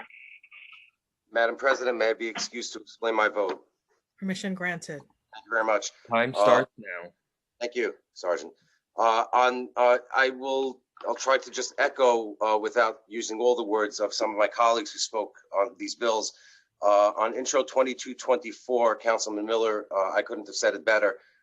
Giving the DOT, the agency which can take 3 years to put in a traffic camera, a speed camera, a traffic signal or a speed bump, this important responsibility to me simply makes no sense.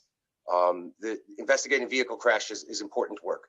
And I just, I'm in the council for 3 years, 2 months and 25 days, and I can't find one thing that the DOT has done right in my district during all that time.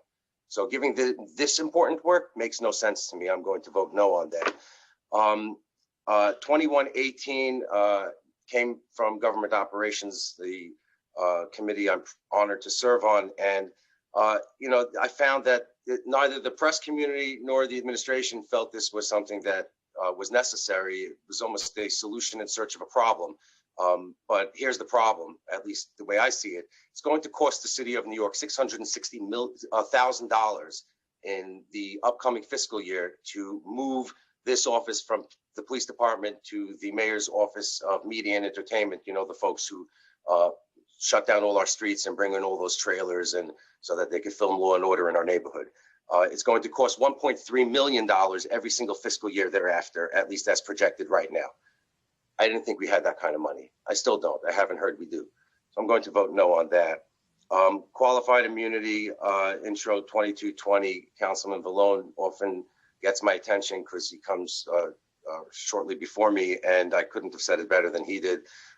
And as for Councilman Borelli pointing out that we are hypocrites if we take away qualified immunity from members of our municipal workforce and leave it for ourselves, he is 100% right. Intro 2243, we heard a lot about the Constitution today. I like all of the Constitution, all of it. Article 1, Section 10 requires that the government not pass laws that impair the obligations of contracts. It's true that a court did uphold this law, but in that decision, the court said that this law does, in fact, impose a substantial impairment on contracts. So reasonable people can differ. I differ. I'm reasonable. Going to vote no on that. So to recap, I am no on intro 2212, 2118, 2220, 2243, 2224. Thank you very much for the additional time. Thank you, Councilmember Yeager.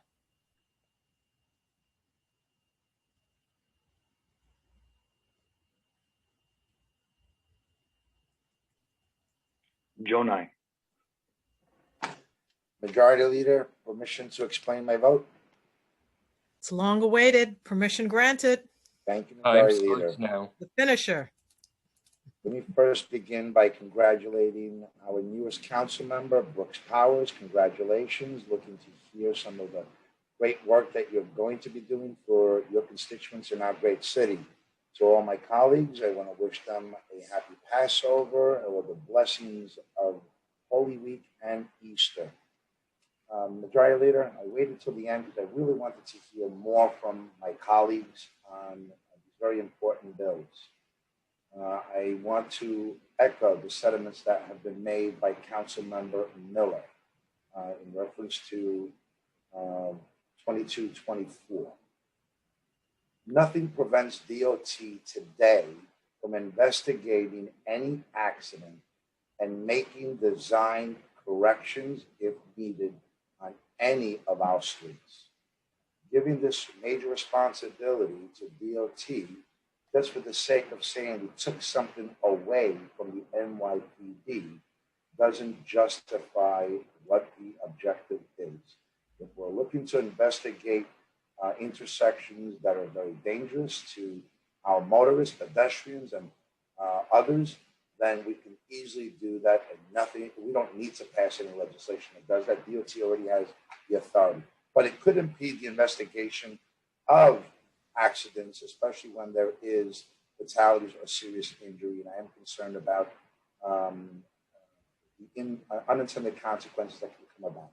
So I'll be voting no on 2224.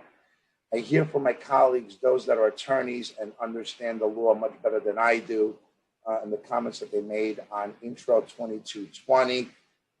It's with much contemplating that and after hearing from the legal experts and what this actually means and how this does not take away the constitutional rights that we all have, I'm going to follow some of the legal advice that we heard, so I'll be voting no on 2220.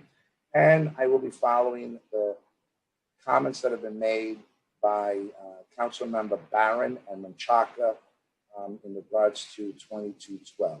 So I vote aye on all with the exception of 2224, 2212, and 2220. Thank you. Thank you, Councilmember Jonai. Matteo.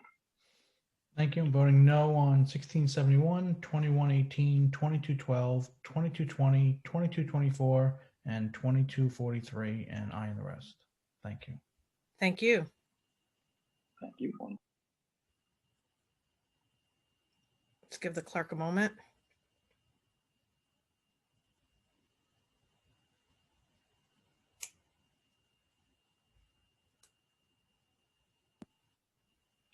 Cumbo. I vote aye. Speaker Johnson.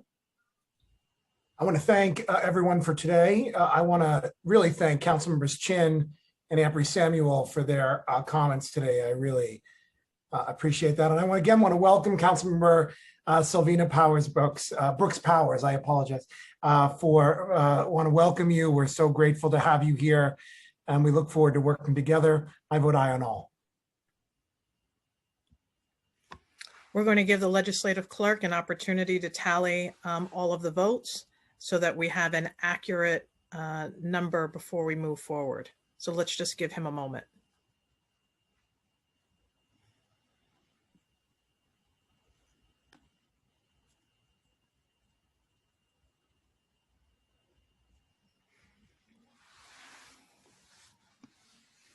In the meantime, while the clerk is tallying the vote, any council member who would like to vote no or abstain on any of the resolutions that we'll be voting on during the resolution section, please email the Legislative Documents Unit to register a vote of no or abstain on any of the resolutions.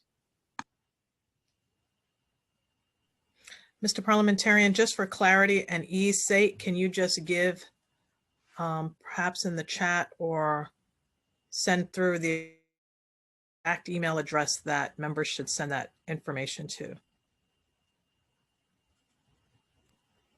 Yes, we do not have a chat, but I'd be happy to email council members with the address they should send that to. Thank you. Okay, thank you, Madam Majority Leader. Much appreciated. All items in today's general order calendar have a vote of 49 in the affirmative, 0 in the negative, and no abstentions, with the exception of the following bills. Introduction 2212A has a vote of 36 in the affirmative, 12 in the negative, 1 abstention. Introduction 2118A, 43 in the affirmative, 6 in the negative, no abstentions. Introduction 1671A, with 43 in the affirmative, 6 in the negative, no abstentions. Introduction 2220-A has 37 in the affirmative, 11 in the negative, and 1 abstention. Introduction 2224-A has 39 in the affirmative, 10 in the negative, no abstentions. Land use item 741 and resolution 1588 has a vote of 48 in the affirmative, 1 in the negative, no abstentions. Land use items 743 and 744 with their accompanying resolutions have a vote of 48 in the affirmative, 0 in the negative, 1 abstention, and the revised land use call-up to vote is now 48 in the affirmative and 0 in the negative. Thank you.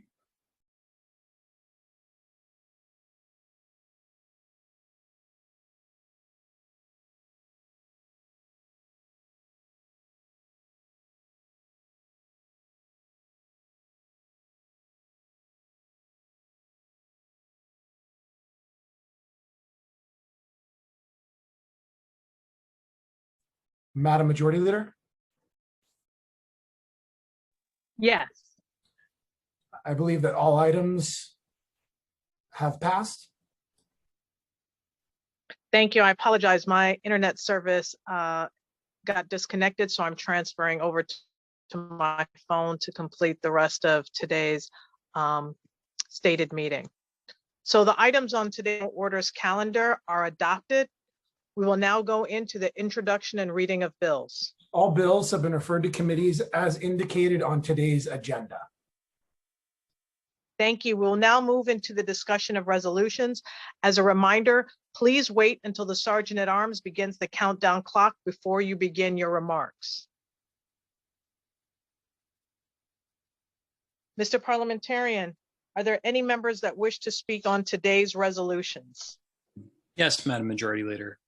The first 3 are Council Members Moya, Gennaro, and Adams.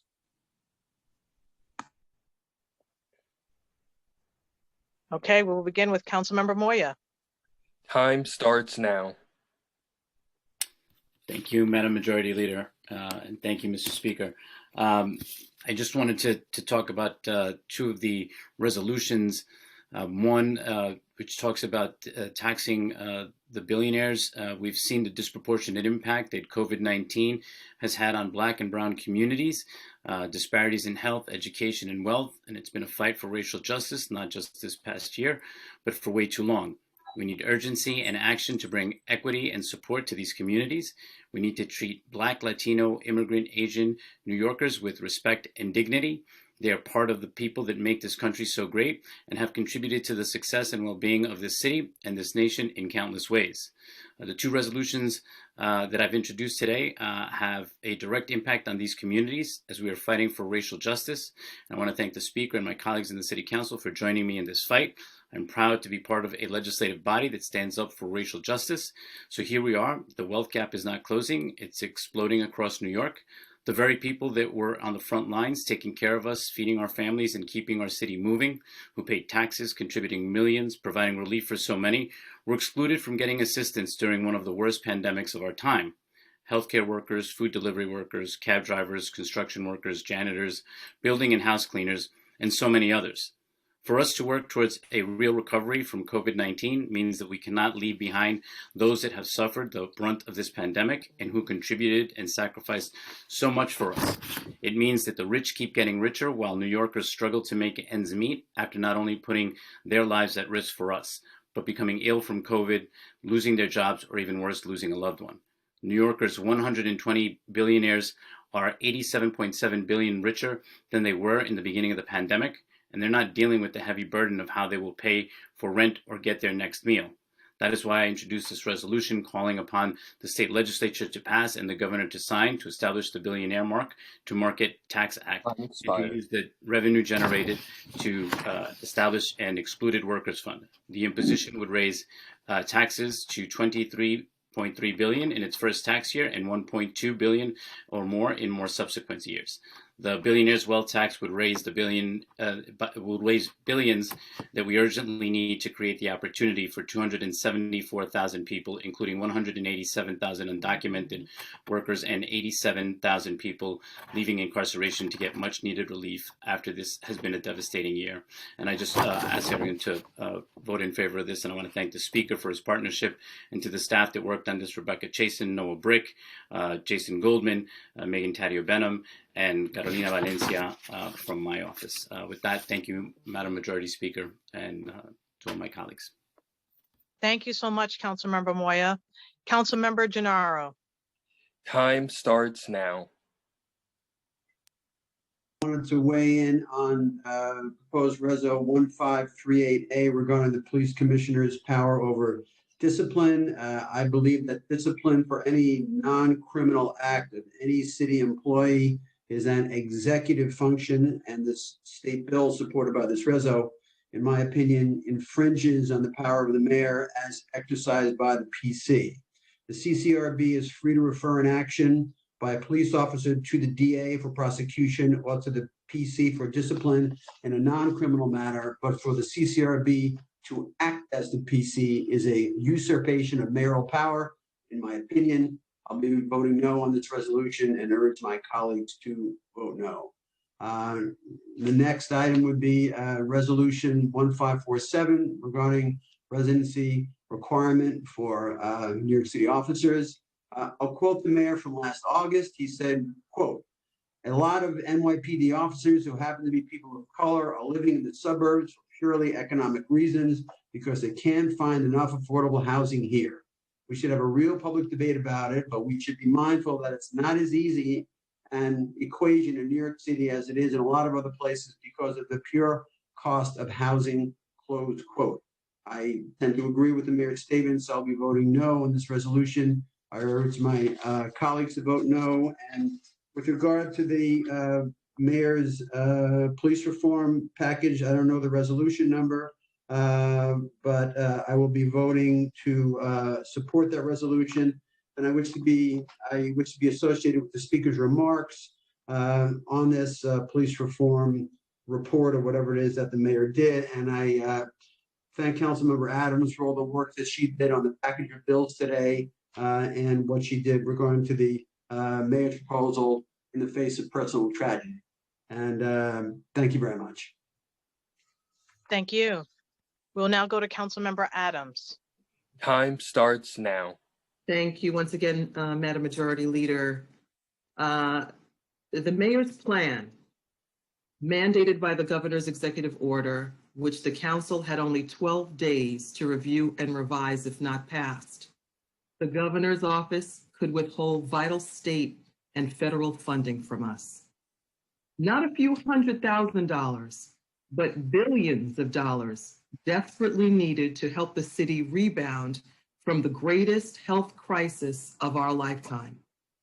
Given the current climate and condition of the state, I'm not willing to leave our fate in those troubled hands. The City Council negotiated concrete changes and investments in the plan for our city, largely due, colleagues, to the demands of this council. Many concessions were made. Among them is securing over $70 million to expand public safety alternatives to policing and incarceration, and adding an additional 5,000 new seats for SYEP this summer, something that we fought so hard that Councilmember Rose always champions in this council. Additionally, the council rejected changes that would lead to expanding the NYPD's footprint and an already bloated budget, and we mandated deadlines and public engagement. Some of my colleagues feel that today's legislation goes too far. I get it. Some of my colleagues feel that this legislation doesn't go far enough. I get it. Colleagues, the plan is not ideal, and I honestly can't celebrate it. I won't celebrate it, but it's just the beginning. As chair of the Public Safety Committee, I know there's a lot more work to be done. Time expired. In New York City's NYPD, and I am committed to changing policing in New York City's NYPD. I want to thank all of the advocates who worked with us, our legal partners, our communities, yes, our hurting communities worked with us. I want to thank Arbor Rice, Chief Executive Officer of the New York Urban League. I want to thank Jennifer Jones Austin, CEO of the Federation of Protestant Welfare Agencies. And I want to thank Wes Moore of the Robin Hood Foundation for really getting out there in our communities and assisting us. We appreciate you all and look forward to your continued partnership on this very important work. Thank you, colleagues. Thank you, Madam Majority Leader, for the time.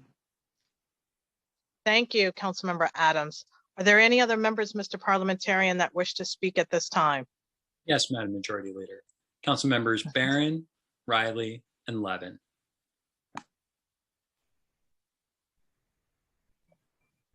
All right, you may begin, Councilmember Barron. Time starts now. Madam Majority Leader, thank you. Wow, we are at a critical point here with this, what I see sham, what I see as a wink and a nod from the police commissioner with crossed fingers behind his back as he may be raising his hand. And I say that because we have heard from this commissioner over the years that he does not believe police officers treat Black communities any differently than they treat white communities, quote, end quote. But now, because this is a plan that says they're looking at racialized policing, he understands, oh, we do need to look at that. I don't believe him. Nor do I believe that this plan that talks about all the training that will be given to police officers will have any impact. Because remember, Akai Gurley was killed by Peter Liang, who was trained not to take his gun out of his holster, not to put his finger on there, and to ask who's there. That didn't happen. So now we're talking about more money to the NYPD for more training that doesn't get any results in people who are unarmed and innocent being killed with no accountability. The letter which the NAACP Legal Defense Fund said highlights something I want to call. The draft plan does not specify how the city will change the decades of entrenched racially discriminatory practices. It indicates that NYPD will undergo an independent review to, quote, identify and assess persistent structures of racism within the department. But the NYPD is already under the supervision of a federal court and an independent monitor.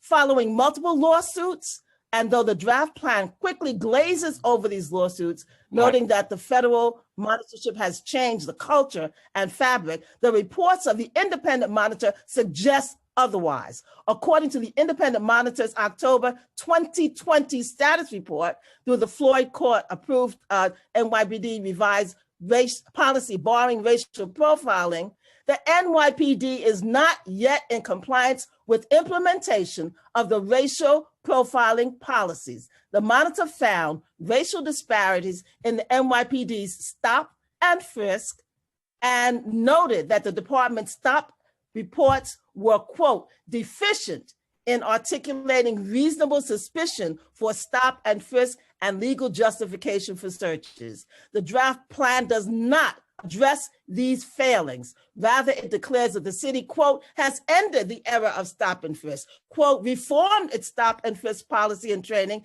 and justifies the NYPD's nearly 12,000 stops and frisks in 2020, with the majority of those encounters are still disproportionately Black and brown. We are allowing a governor that has often been described as a bully to threaten to not give us the funds that we need.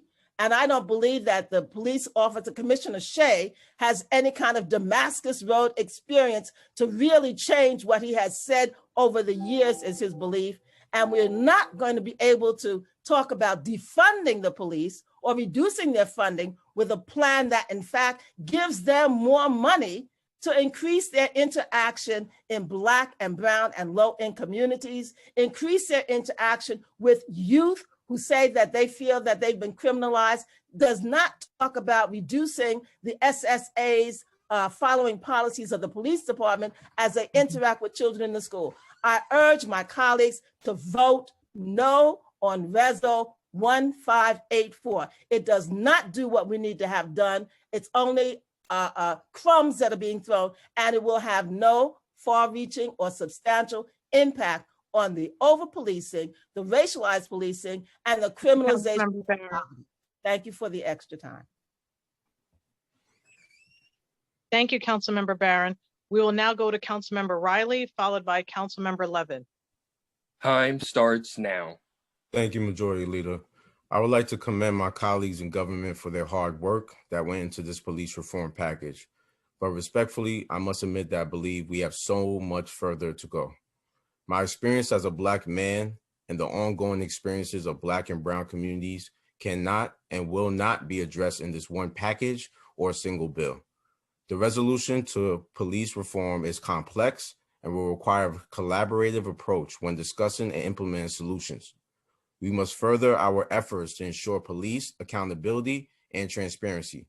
I want to emphasize that this plan is only, and I want to emphasize this again, only the first step and many more steps to follow.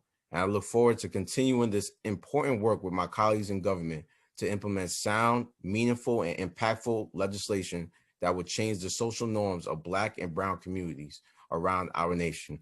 Thank you so much. Thank you. We'll now go to Councilmember Levin. Time Thank you starts now. Thank you very much, Madam Majority Leader.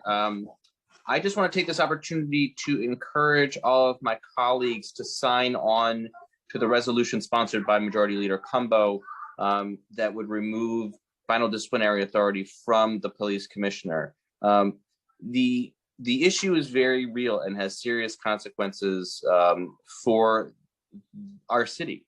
The police commissioner overrules the CCRB and or the administrative law judges within the NYPD 71% of the time. 7 times out of 10, a process happens where we hear evidence is presented, the defense is mounted, and a trial judge could issue a sanction 7 times out of 10 that's overruled by the police commissioner.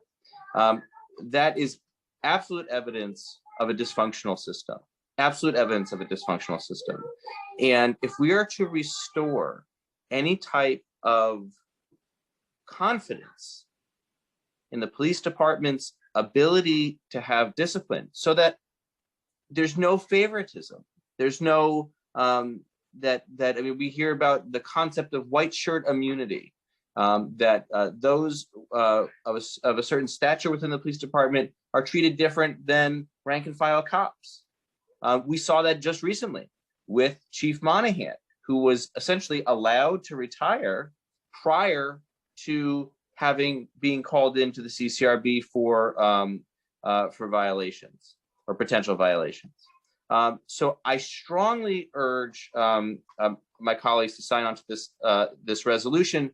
And I want to thank our majority leader, who did an amazing job getting this resolution to the floor. I want to thank a man named John Tufel, who was instrumental in getting the information to me, Ed Atkin and Kelly Taylor, and our legislative division, David Nocenti from Reform NYPD Now, and the sponsors of the state legislation in which this resolution is supporting Assemblymember Catalina Cruz and Senator Jamal Bailey. And please, please, please, if you believe in this, please sign on to this resolution. Thank you. Thank you, Councilmember Levin. Do we have any other members who wish to speak on the resolutions at this time? Yes, Madam Majority Leader. Council members Menchaca and Rose. Councilmember Menchaca. Time starts now. Thank you, Majority Leader, and I thank you for the time to speak on this resolution. I'm going to be focusing on Resolution 1584. Communities in my district are demanding from us to reimagine what public safety looks like. Better public safety means more investment in our Black and Brown communities. This year, we must invest in schools, housing, and jobs by defunding the NYPD and using the money for what we know will help our vulnerable neighbors so that they can recover. We need to pass laws that save our taxi drivers, protect our delivery workers and day laborers, ensure domestic workers are not exploited, and strengthen our legal and social services to all. If we focus on guaranteeing that our essential workers who kept us alive can survive themselves, if we pump more dollars to services that we know work, if we can fully fulfill our responsibility to make government work for those who need it the most, then we are fulfilling our agenda. And I'm deeply disappointed by the mayor's police reform and reinvention collaborative plan. This plan does not reduce the impact of over-policing on our communities, and the impact of over-policing on our communities appears to increase with this already bloated department. And this is something that my colleagues have already spoken to. Moving school safety agents to the DOE is not what the Police Free Schools group and our youth have been asking us to do. So I am disappointed in the process, which the mayor's plan was developed separate and apart from our work here in the council, which abruptly excluded the community's participation itself. But the mayor is not alone in this work of leaving people behind. And I'm calling on our council to create more spaces for this dialogue, more time for these things. The budget negotiating team has not met since last year. Our Democratic conferences are siloed into boroughs. We cannot have these conversations together as a team. And so I'm concerned that we're going to end up in the same boat that we were in last year. And with that, I'm going to stay visible and vocal on this issue until that changes. So I will be voting no on, or saying no to 1584. Thank you. Thank you, Councilmember Menchaca. Councilmember Rose. Time starts now. Thank you, Madam Majority Leader. Again, I want to thank Councilmember Adams for her tenacity under fire from all sides. The New York City Police Reform and Reinvention Plan is a historic package of legislation that will increase accountability and transparency. Many of these items are long overdue and are things that we have fought for in this council for many years.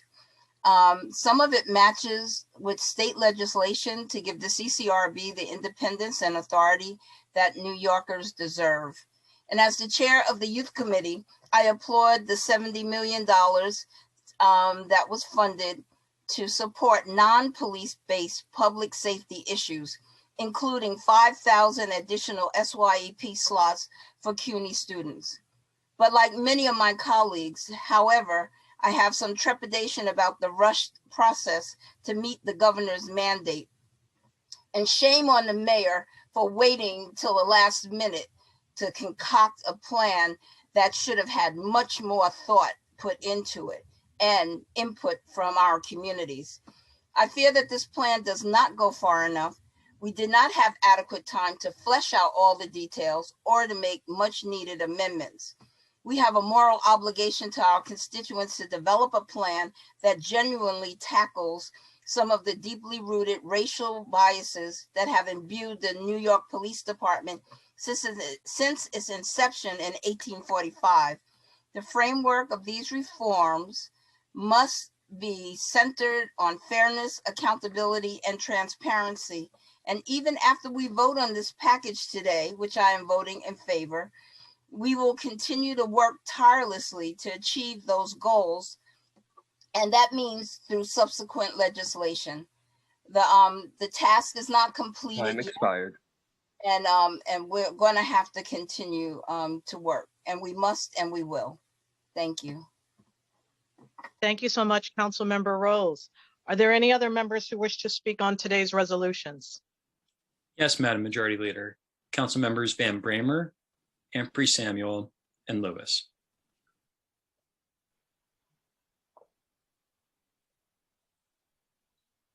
Councilmember Van Bramer, you may begin.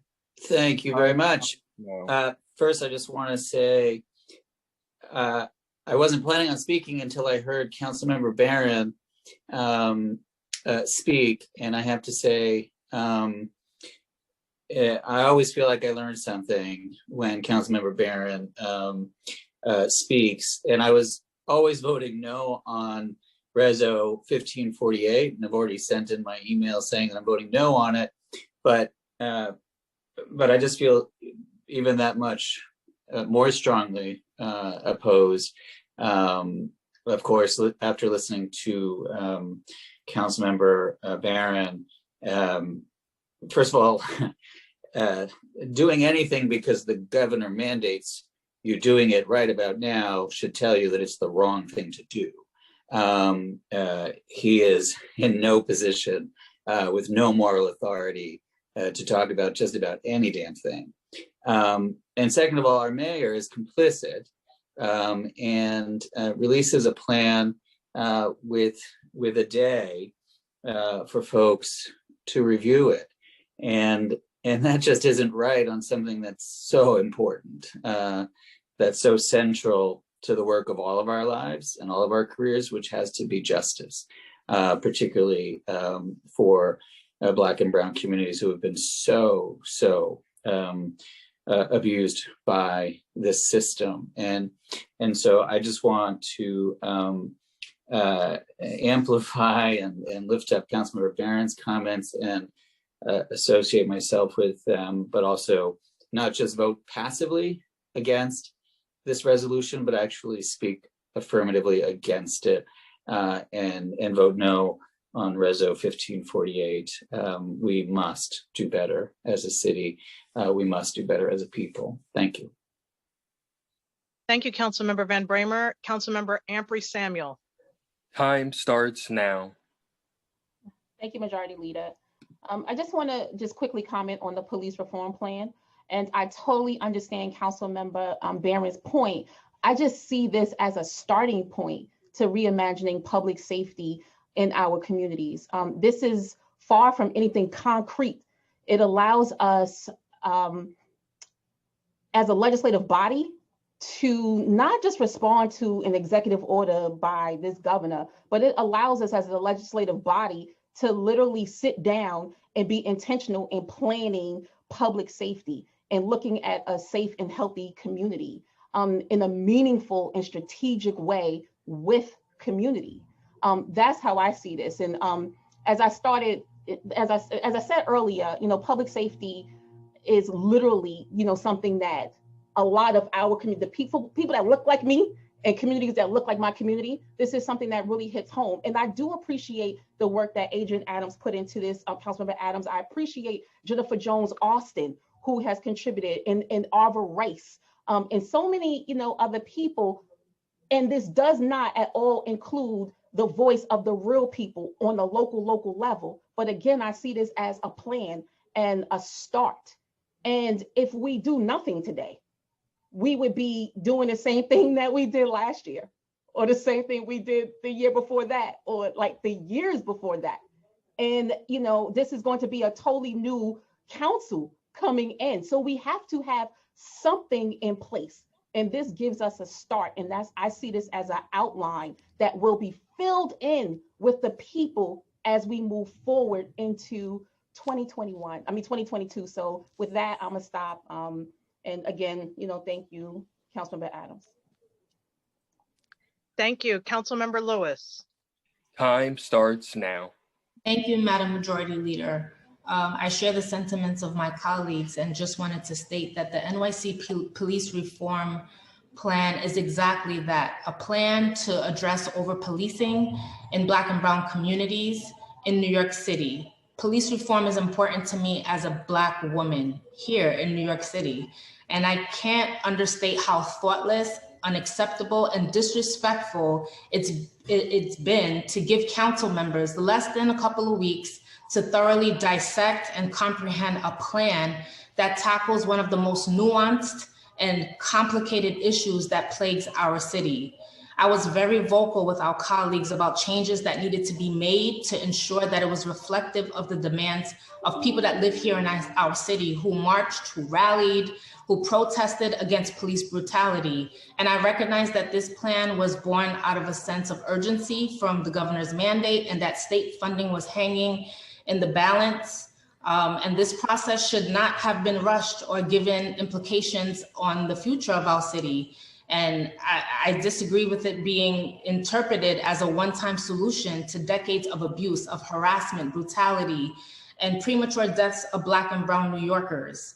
However, I do believe that this plan can make strides to hold those in leadership accountable and create measures for transparency and obtain resources to address decriminalizing poverty, and enhancing healthcare services and providing measures to help combat gun violence and neutralize the perpetrators. That change starts with us. It's just a plan, but we put it into action. Thank you. Thank you so much, Councilmember Lewis. Mr. Parliamentarian, are there any other members who wish to speak at this time? Yes, Madam Majority Leader. Council members Cornegy and Koo. Councilmember Cornegy, you may begin following the time clock. Time starts now. Thank you, Madam Majority Leader. I just want to speak briefly about this, the suite of bills and the reform package. I just want to give some context. I've been around long enough to remember the hard work we put in to change the complexion and ethnicity of the cadet classes graduating. We went from 6% 25 years ago to 60% now.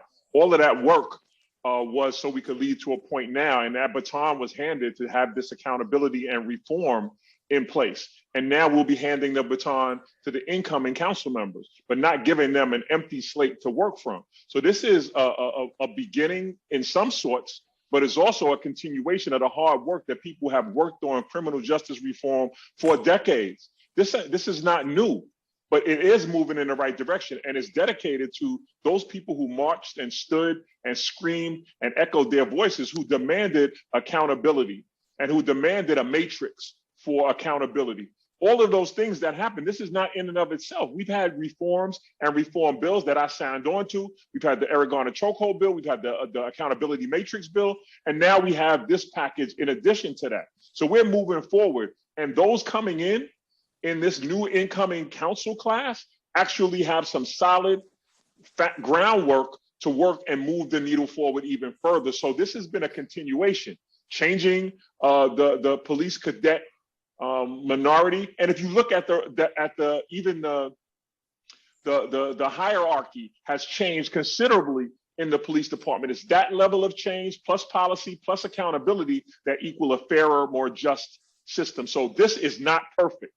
I was not totally satisfied with it. But when I look at the context from where we've come, where we are now, and where we're set to go, this is moving in the right direction. So I want to thank you, Adrienne Adams, for shouldering the burden of having to get hit from all sides, and everybody else who had something to do with this. Jennifer Jones Austin and Arva Rice and all of those who are responsible for this. Thank you.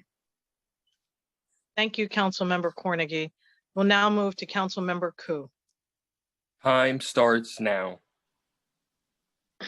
I just want to say I want to welcome Councilmember Brooks Powers to become our colleagues, and happy Passover and happy Easter to everyone. Thank you.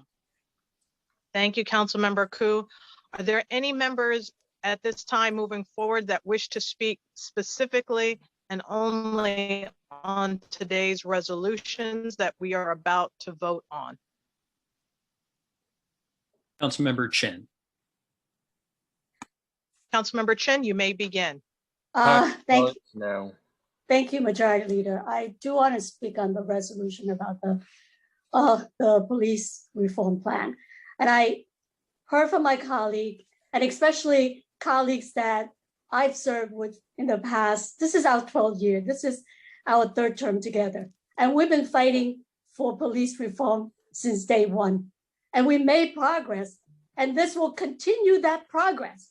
And it is really important for us to make sure that some of these programs are being implemented, and it has to reflect in this year's budget. So the fights continue, but we have to take our responsibility to vote on this resolution today. We don't want the state to withhold any funding from the city, no matter what. as one of my council members said, I think Councilmember Abiel Samuel, we don't want to leave any money on the table, right? And I think that our work has to continue. It's not perfect, but it is our job to move forward and to make it happen.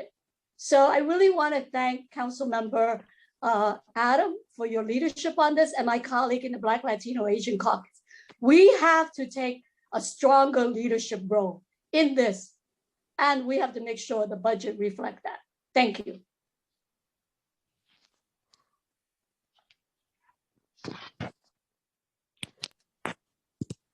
Councilmember Reynoso. Councilmember Reynoso, you may begin. Time starts now. Thank you. I just want to echo Councilmember Barron's points, but also just want to just communicate to my colleagues that we are going to have a budget process where these types of issues are constantly raised and don't get pushed to the level where we affect meaningful change for our communities, right? If we're going to continue to dabble in incrementalism when it comes to the changes we want to see in the police department, then let's just call it what it is, and that we're not looking to substantially reform the police department in a way that it brings justice to our people. Instead, we keep trickling in reform. We don't make significant cuts to the budget that speak to the resources that we truly need, which is secure housing, secure education, secure healthcare. That's where our communities need their money. And if we're not going to have those conversations, it could be problematic. But I would also say that the other side doesn't play the game that we're playing.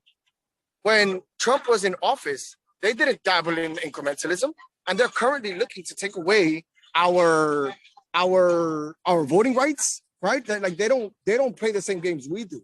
They go 100% every single time. And I think it's about time we stop thinking that we're going to be able to make significant progress moving this slowly and start actually being more aggressive about exactly what we're looking for. So I'm going to be voting no on that resolution as well. But I do want to say there are some good resolutions in this package. And one of them is Councilmember Majority Leader Lori Cumbo's bill, which I think is a significant step forward to finally holding folks accountable and taking that responsibility away from, self-interested commissioners. So thank you. And again, I want to make sure that it's clear that I vote no on the mayor's resolution for police reform. Thank you. Thank you, Councilmember Reynoso. Are there any other members who wish to speak at this time, Mr. Parliamentarian? No, Madam Majority Leader. Seeing none, we will now have a voice vote on today's resolutions. If you wish to vote against or abstain from either of today's resolutions, please email the Legislative Documents Unit. Mr. Parliamentarian will send that information to you. I'll now read today's resolutions into the record.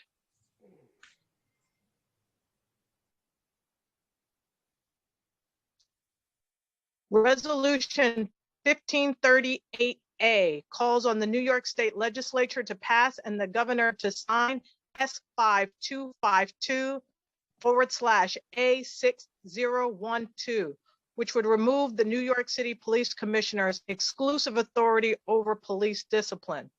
Will all those in favor say aye? Aye. Aye. Aye. Aye. Aye. Aye. All opposed, say nay. No. Any abstentions? The ayes have it. Resolution 1547 calls on the New York State Legislature to pass and the governor to sign S2984/A1951, which would require New York Police Department officers to live within the 5 boroughs of New York City.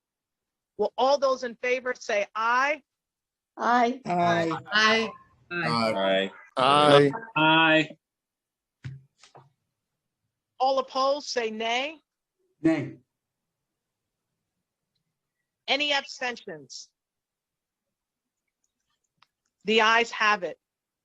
Pre-considered resolution 1583 calls on the New York State Legislature to pass and the governor to sign S.4482/A.5092, which would establish the Billionaire Mark to Market Tax Act and to use the revenue generated to establish an excluded worker fund. Will all those in favor say aye? Aye. Aye. Aye. Aye. Aye. All opposed say nay. Any abstentions? The ayes have it. Preconsidered Resolution 1584 is a resolution adopting a plan pursuant to State Executive Order number 203. Will all those in favor say aye? Aye. Aye. Aye. Aye. Aye. Aye. All opposed say nay. Nay. Nay, nay, nay. Can only say nay once. Nay. I apologize. I knew that was you. Any abstentions? The ayes have it. We will now move into general discussion. As a reminder, please wait until the Sergeant at Arms begins the countdown clock before you begin your remarks. Mr. Parliamentarian, are there any members who wish to speak on today's general discussion? Yes, Madam Majority Leader. Council members Barron and Lewis. All right, Councilmember Barron, followed by Councilmember Lewis. Time starts now. Thank you, Madam Majority Leader. First, I want to again welcome our new colleague. I think I misspoke her name. I believe it's Brooks Powers. I want to correct that on the record. Secondly, I want to wish all of my colleagues who are celebrating Passover and who will be celebrating Resurrection Sunday a happy, safe, and great holiday. I want to talk today about the introduction of my legislation that will talk about establishing an elected civilian review board. This is legislation that has been 3 years in getting to this point. And it's legislation that I was asked to sponsor. And I'm proud to say I'm sponsoring this in conjunction with my colleagues, Jimmy Van Bramer, as well as Councilmember Alika Ampry Samuel. We are excited to say that there are 3 main components to this legislation.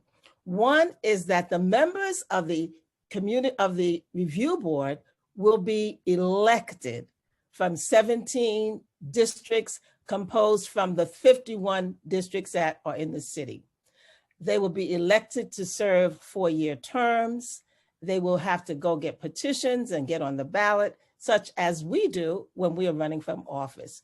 The second main tenet is that this elected civilian review board, which is a part of what we're calling the Community Power Act, power standing for police oversight with the elected review, that they will have the ability to receive testimony, conduct hearings, do investigations, make findings, dispose of discriminatory issues, and will determine the appropriate consequences for those acts. And all those things that we're now trying to squeeze in little by little are part of this comprehensive plan. And they will have the exclusive, thank you, just a few more seconds. They will have the exclusive authority to determine whether or not to sustain an allegation and the appropriate consequences for that. And thirdly, this legislation calls for an independent prosecutor. So the members will no longer be appointed by our august body or by the mayor or by the police department, but they will be elected, and there will be an independent prosecutor, not appointed by the governor, who used police to do the investigations, but they will be independent.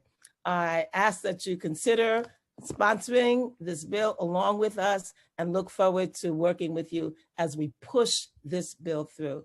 Okay, it's the Community Power Act, police oversight with elected review. Thank you. Thank you, Council Member. We'll now move to Council Member Lewis. Time starts now. Thank you so much, Madam Majority Leader. Cumbo for the opportunity to speak on two critical pieces of legislation that I'm introducing today. As we have seen over the course of the last several months, there is a glaring fault in our protocols related to oversight of public servants with a dangerous lack of police officer accountability. As New Yorkers protested, rallied, and marched for several days this last summer, we witnessed countless police officers overstepping their authority, ironically assaulting New Yorkers protesting police brutality.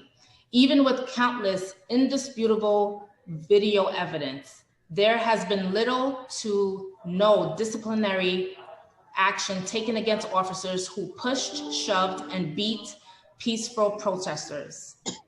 I think you all can agree this is unacceptable.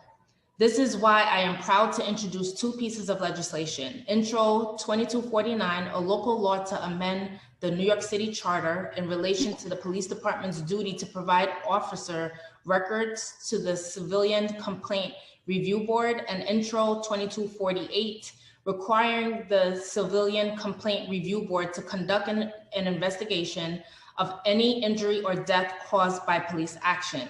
By strengthening the Civilian Complaint Review Board and granting them the authority to open cases on behalf of New Yorkers killed or injured as a result of police action, the CCRB will be informed of any such interactions, and we have the ability to hold a greater amount of officers accountable should they believe that their actions warrant punishment.